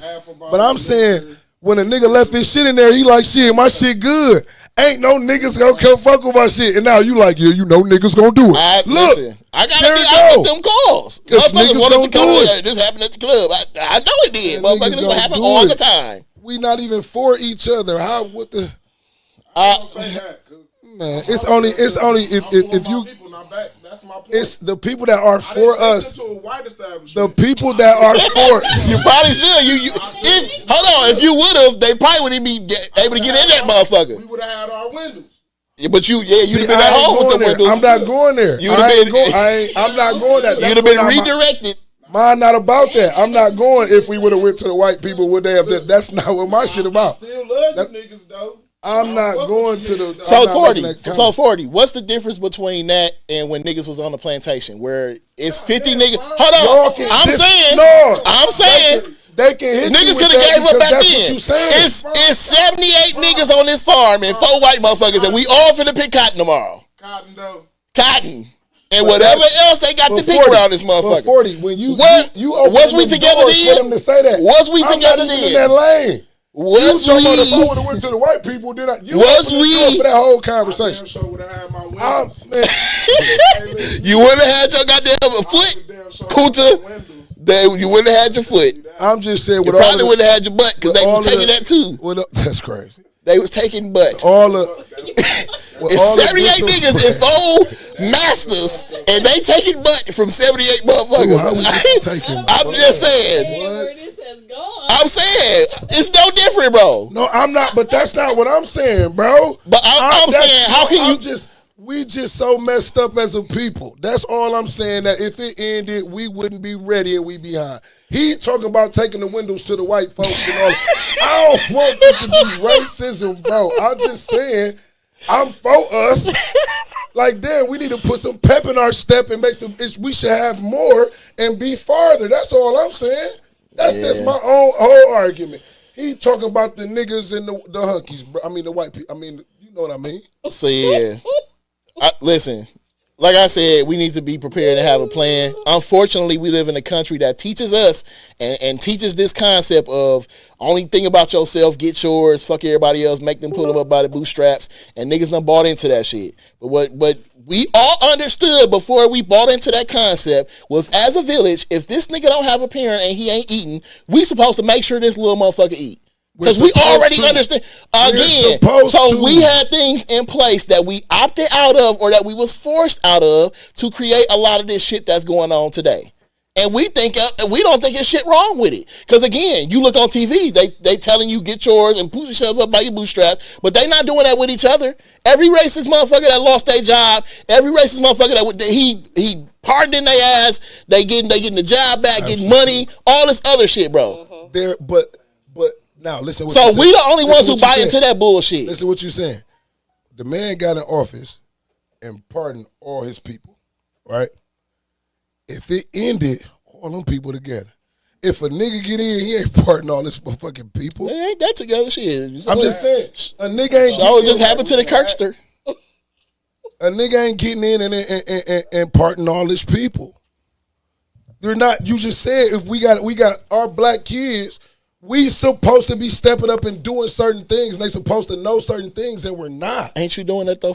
But it's only us. It's only you coaching. It ain't no other coaches. But what I'm saying, it's only this much, but it's a whole bunch of us. What I'm saying, bro, have more belief in yourself and the people that you around, bro. I got belief, but I'm saying it ain't that hard, bro. The facts, bro. Right now, today, there are less individuals like ourselves that are doing it. So if it was over, we would be behind. It's a lot of people that don't know it because ain't nobody to give it. We behind, bro. We need some help. I really don't feel like we that behind, bro. I think people got enough influence to where if certain motherfuckers, because people still will follow certain motherfuckers en masse if we just say this is what we doing. I think we've always had that, bro. No matter what has happened in this country. Nigga had a goal in a position for people to follow and will hold it and say, I ain't letting nobody follow me. I got this. Only thing I was saying, which this conversation has moved far from the original point, was that we shouldn't all be generalized into just one group of people who not shit. That's it. I think that was the main point of what I didn't say that we not shit. I don't want you to come off that we not shit because sometimes few of us can't be. No, I was tripping, bro. I was tripping and I'm wrong and I need to do my research because he was not saying that. He was not saying that. All I'm saying is that we just behind as a whole. That's all I'm saying. We just need to speed up and get our act together. That's but hold on, different perspective for you. Because that's like people who say our kids don't know shit, our kids don't. Them motherfuckers far more advanced than a lot of us grown folks. It just ain't how we think it should be. Right. We don't have we don't have enough mentors. We don't have enough big brothers, big sisters. Now, bro. That's what I'm saying. I got a call to did I put that in the group where they had me go to the library? They had shut the whole library down because like I guess a group of like 10, 15 young people was in there acting a fool, right? They didn't want to call the police, but they locked the doors and was scared the motherfucker wouldn't leave and all this shit, right? I go there, it was about 5 of them left in the parking lot. When I got there, they was fighting, wrestling. I'm like, are they serious? I walk up to them, I talk to them and shit. They're like, no, G, we just playing. So I go talk to the library. I'm like, okay, it's a couple of them still in the parking lot. I'll, stick around and make sure everything good. When they saw I was just, all they did, I spoke to them one time on my way, and then I came back and just stood there. They left. Just that fucking simple. They don't fucking know me. They ain't dumb though, bro. They're not stupid. I know they not. So when we started the park program, 200-300 kids, bro, that we did not know, cussing up a storm, would slap your mama, do all type of shit. We walk down the street at some point, they would be coming down the street cussing up a storm and will correct they. As soon as they see us, they would be like, oh, my bad, OG, I ain't mean to say that. We don't even know these motherfuckers. But just a little bit of consistency and teaching them something different, encouraging something different, they start correcting themselves. Bro. I've seen this shit happen in mass change before, bro, with just myself and a few other people. So I see shit from a different perspective than I believe we play more into the negative shit that we experience and see, and that becomes our total reality. And that pulls us out of the fight before we even get in the fight, bro. For me, it's not. For me, when I see things, I reminisce. I hear fuck 12. I don't remember fuck 12. I remember running up to the police for the baseball cards, boss. You see what I'm saying? I hear when I see grown-ass man arguing with a 14-year-old, and he know a bitch-ass nigga, you go-ass nigga out. Bro, what? What are we do? What are you doing that as the adult male? How are you doing that? How is that and I'm not saying these kids don't be, that's not what I'm saying. Mm-hmm. Not saying these kids don't be these kids. But what I'm saying is, as the adult, as the leader, when we was growing up, it was a motherfucker selling whatever he was selling and turned to you and said, little nigga, go to school. Nigga, these niggas, yeah, nigga, here you go. That's when there was automatic leadership in the community, though, bro. Exactly. We don't have that's what I'm saying. But that's what I'm saying. When we say whose fault is it and I don't know. But that's what we keep trying to address. There are different things that have happened that have moved us in a wave a certain way. And if that shit change, because we got to right now make ourselves the leaders, bro. We have to give them some leadership. One, and not just stand on them like, yeah, I'm so-and-so, I'm y'all leader, listen to me. But from a love, big brother type of perspective where we like, bro, I'm just trying to look look out for you. I'm trying to help you save your life. I'm trying to help you get to the next level in life. We have to reinsert ourselves, because even before me, it's a lot of grown motherfuckers, a lot of people who was leaders before me, who was looked up high and shining, who sat and watched me bust my head against the wall a million times and could have helped me and didn't. You know what I'm saying? Absolutely. So we can't be that same way, bro. This is why the generations have been fucked up, because more and more people were like, hey, man, them niggas crazy. Fuck them. That's what I was gonna say. Everybody that took themselves out the equation. If you look at the combination of both, it's just an automatic negative, because you got a lack of leaders, and then the rest of the people that's left is saying they fucked up. This is why I'm saying we behind. They fucked up. I don't think we that behind, though, bro. If you got a bunch of people saying fuck that, I ain't fucking with them, and then the lack of leaders, because they're either dead or in prison, then there's nobody to teach. There's not. He back there like, oh my God. Oh my God. Who said that? He ain't, listen, nobody give a fuck, he fat. Wow. Shit. You understand? There you go. He said there you go. I'm just saying, before I get cut into where 40 and on the bullshit with the other shit, I'm just saying it ain't enough. In my opinion, ain't enough. We don't have leaders like we did. What they say on Friday. Make it enough. Man, this ain't no way. You gotta make it enough, bro. You can't even do that. We gotta make it enough. You pull up on a nigga, man, we finna do for the kids. Fuck them kids. Black, we been pulling up on motherfuckers. Just us. The whole time. Just us. And them niggas give us the good spiel. Yeah, they don't never see them niggas. You don't never see them niggas, man. That's why it's so hard for me to say black people fucked up, because I know so many dope black people, including people like y'all who actually do work in the community. Appreciate you got niggas like Jakari who like putting shoes on the kids' feet, and you got the barbers who giving out the free haircuts, and you got the people doing the back to school drive. Like, it's so many fire black people, bro, who really care about the community. Who really, like, I don't know. It's just hard to just generalize. No, it's not about personal, and that's what I think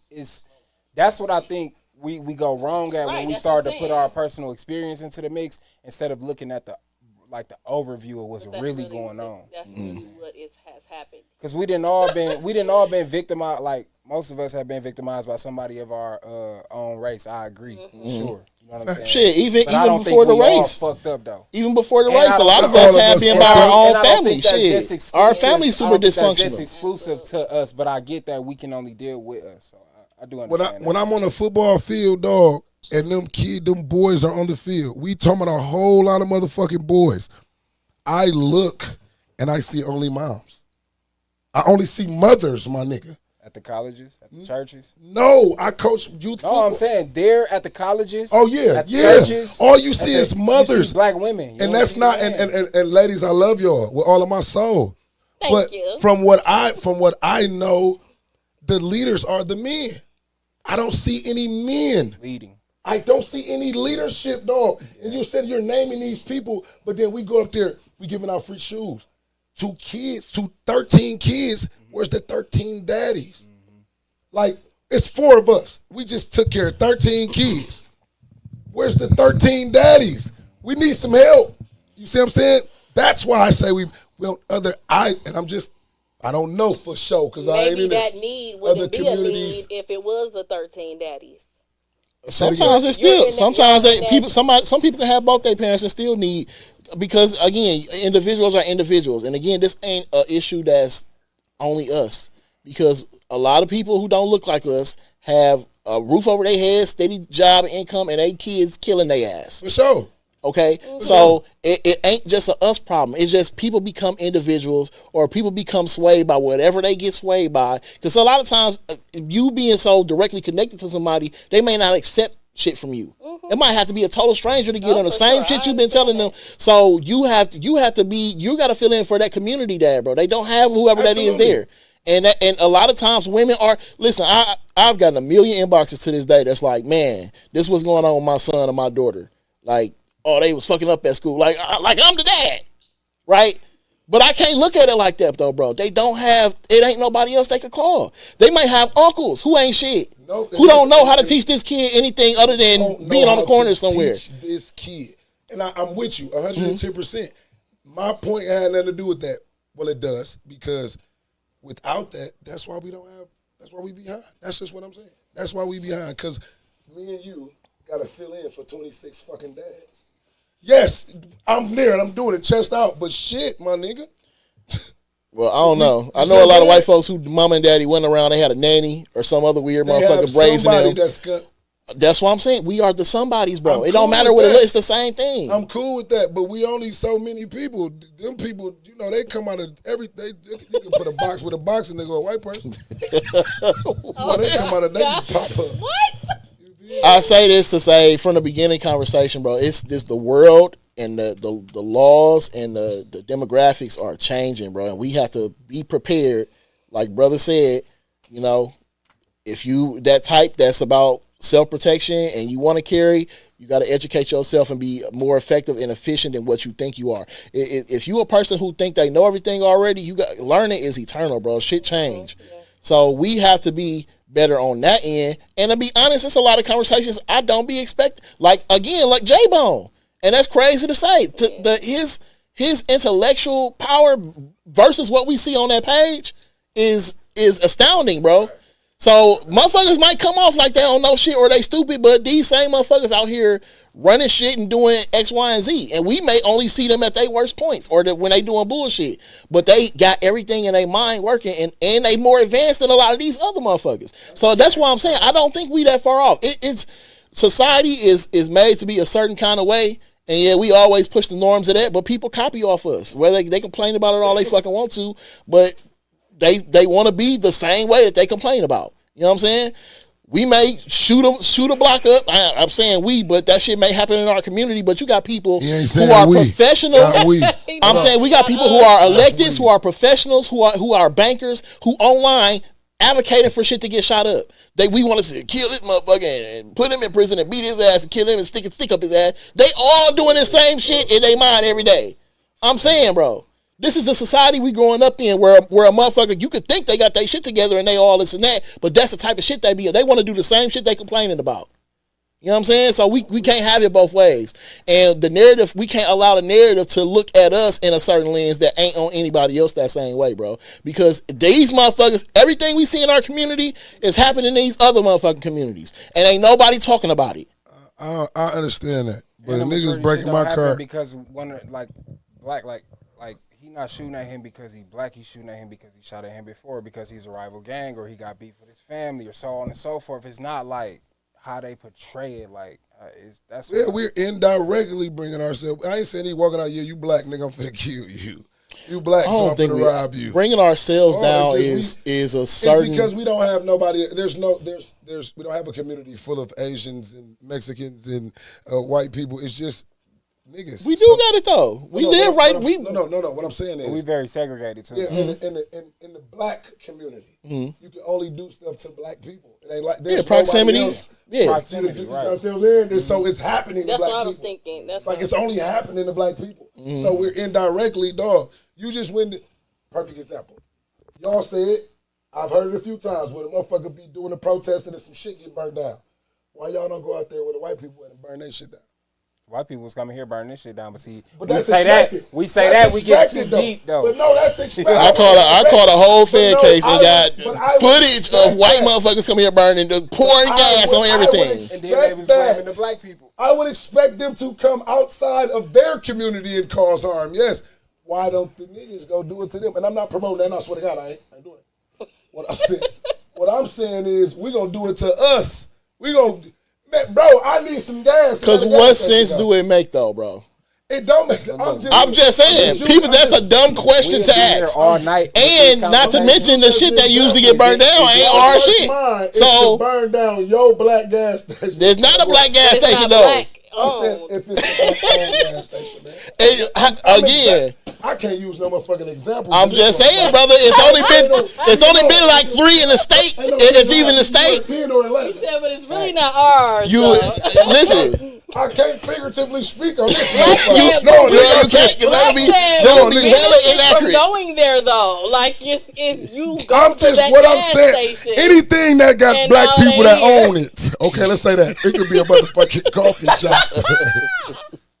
Nigga burned down the old lady. Gladys, let me give her a name so y'all can identify. Why burn down stuff in your community? Why harm shit in your community is all I'm saying.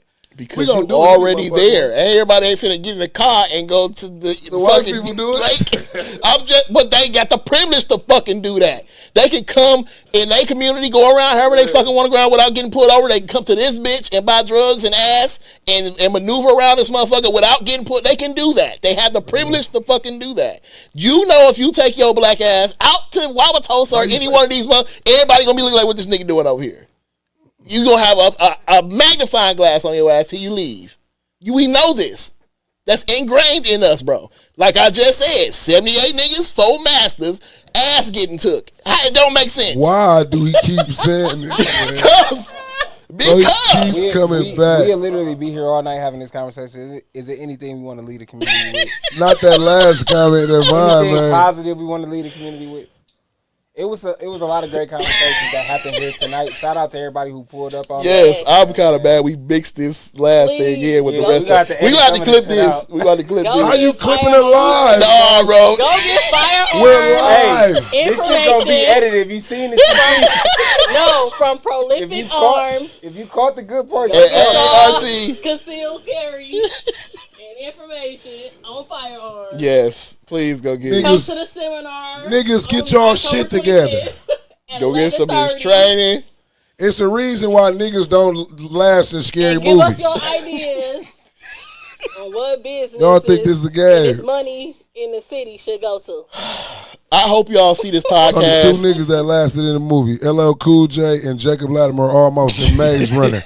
They let it was Not like almost. he He almost. did, He though. probably had that in the Look, he got contract. It was like 5 minutes left in the movie. They got him out of there. I hope y'all see this podcast. Like I said, it's been a minute since we did a live with like artists and shit like that, but Yeah. super broad range of topics and people y'all gonna see on here. Appreciate y'all for tapping in with us on these community conversations. We trying to keep this consistent live stream going on Sundays, so make sure y'all tapped in. I think last week we told y'all to follow the Press Play page on Facebook. Subscribe to the YouTube because it be clips and different other conversations that you won't see on these lives on those other platforms. Our guests, man, y'all got any? Y'all see LA, by the way, Von Mays, he got on the whatever it takes, breast Whatever it cancer. takes, you know what I'm saying? You know what I mean? Make sure y'all tap in with me or anybody on the pod that can get it to me, you understand? For the order. If you want one, get one, please. Please get one. how much are they? They $55, man. And Pre-order. they can be ordered directly through you. Yeah. Okay. Yeah. Pre-order. Oh, go ahead. Go my ahead. bad. They pre-order, so I put my order in once a week. You know what I mean? Just for y'all. These for y'all. So if you lost somebody, got somebody battling with cancer, any kind of cancer, you understand? Your people's lost somebody. Hey man, go and support these people and show some love. You know, and support me. So I'm gonna be donating a little bit to one of these societies of America for cancer. I'm gonna find one. J Love, what it do? Any parting words for the people? I wanna start a garden What the fuck? one day. Y'all follow me on IG at JLoveMusic. That's JELOVE Music. I'm probably gonna be having my beauty business on the news that you had tagged our last podcast. All right. And that's Talk honey, that shit, and that's then. Honey Milk Spa. Hold on, what? No, let On details. IG. Let details. Hold on, what happened? She slid that in. No, hold on. We ain't clapping yet. I don't even know what I'm clapping for. She slid him in there that you had tagged in the group. Come on, let they hear. Yeah. Because you heard what. So if you have a black-owned business, y'all heard what's what the AK news? said. What's the Y'all heard what news? AK said. We clipping it. So if you seen it, you seen it. I gotta get this in. No, WISN 12 News. They're 12 doing News. in your neighborhood. If you have a business of any sort with There an you establishment where they can come and check you out, just is the info. We're gonna put it down there You again. gotta Somebody put under used this. it. Just gonna put it under this one. And my co-host, you know what I mean, co-rapping partner, you know what I mean, artist extraordinaire, J Love. She Thank tapped you. in, and they gonna have her on there, and they gonna be displaying her skill. One of many. You know what I'm saying? So tap in. Make sure y'all. And what is it? They air, you get an interview 5 to 7, and then they airing you 11 to 4, right? Yes. 11, and then airing you again at 4. Y'all tap in, man. You got some. Hey, we want to see what you They look love like. music and Honeymoon Spa. Thank you. Yeah. I think you might need to reach Catch out on me behalf live of the Tuesday pod. nights on A Plus Podcast, YouTube, A+. Facebook, IG, TikTok, A Plus Podcast. Yeah, I think you should reach out 40 and try to get a spot done for the pod, especially with the community conversations. They can. Yes. Yeah. I think this is. I mean, it's different. Anything. One It's is anything. It can be. Sir. Listen, Sir. they the nose ain't can charge you, brother. I paid it already, sir. No, sir. It's anything. It's if you got a community center. Yeah. I mean, if you got a mentoring program and you bring the kids here and y'all want the band, you know what I mean. Whatever you have that is suitable, that you know what I mean, that helps the community, that assists somehow, some way, and you want it to be highlighted. Check it out. I don't know that I can't read it. On our way out the door, man. If anybody missed this, we'll be right back in this bitch Tuesday for the A Plus Podcast. Make sure y'all pull up 8 o'clock. Shout out to Tori, man. He was in the comments. We did just participate in his second annual Team Promise versus Team Tory Lowe. No, it's called Shoot Hoops, not bullets. So Okay. Basketball, celebrity basketball I missed it, game. so I wanted to be there. it was pretty good. I was gassed. We ain't gonna talk about I that. already know. Fire up and I downs. just want to hear y'all say it. Hey, Fire look, up and downs. I was gassed. if it wasn't streamed, it didn't happen. Oh, okay. Shout out to Team Promise for shout out to Team Promise for getting the win by the skin of their teeth. It was a close one. They almost didn't get it. You know what I mean, they was doing a lot of fouling and hacking. You know what I mean? But we ain't gonna even talk about it next podcast. Okay. Man, Fuck you, Tez. It's another one on Press Play. Yes, another episode, another live stream. Catch y'all next week. Hopefully we'll have some other guests lined up, some more community conversations. Again, feel free to drop in the comments any topics y'all want us to cover, so we can try to, incorporate those in there. But much love, man. Till next week. That right? Get out of here, man. Press play. Peace. Press the goddamn button. Anything else? I gotta get to where the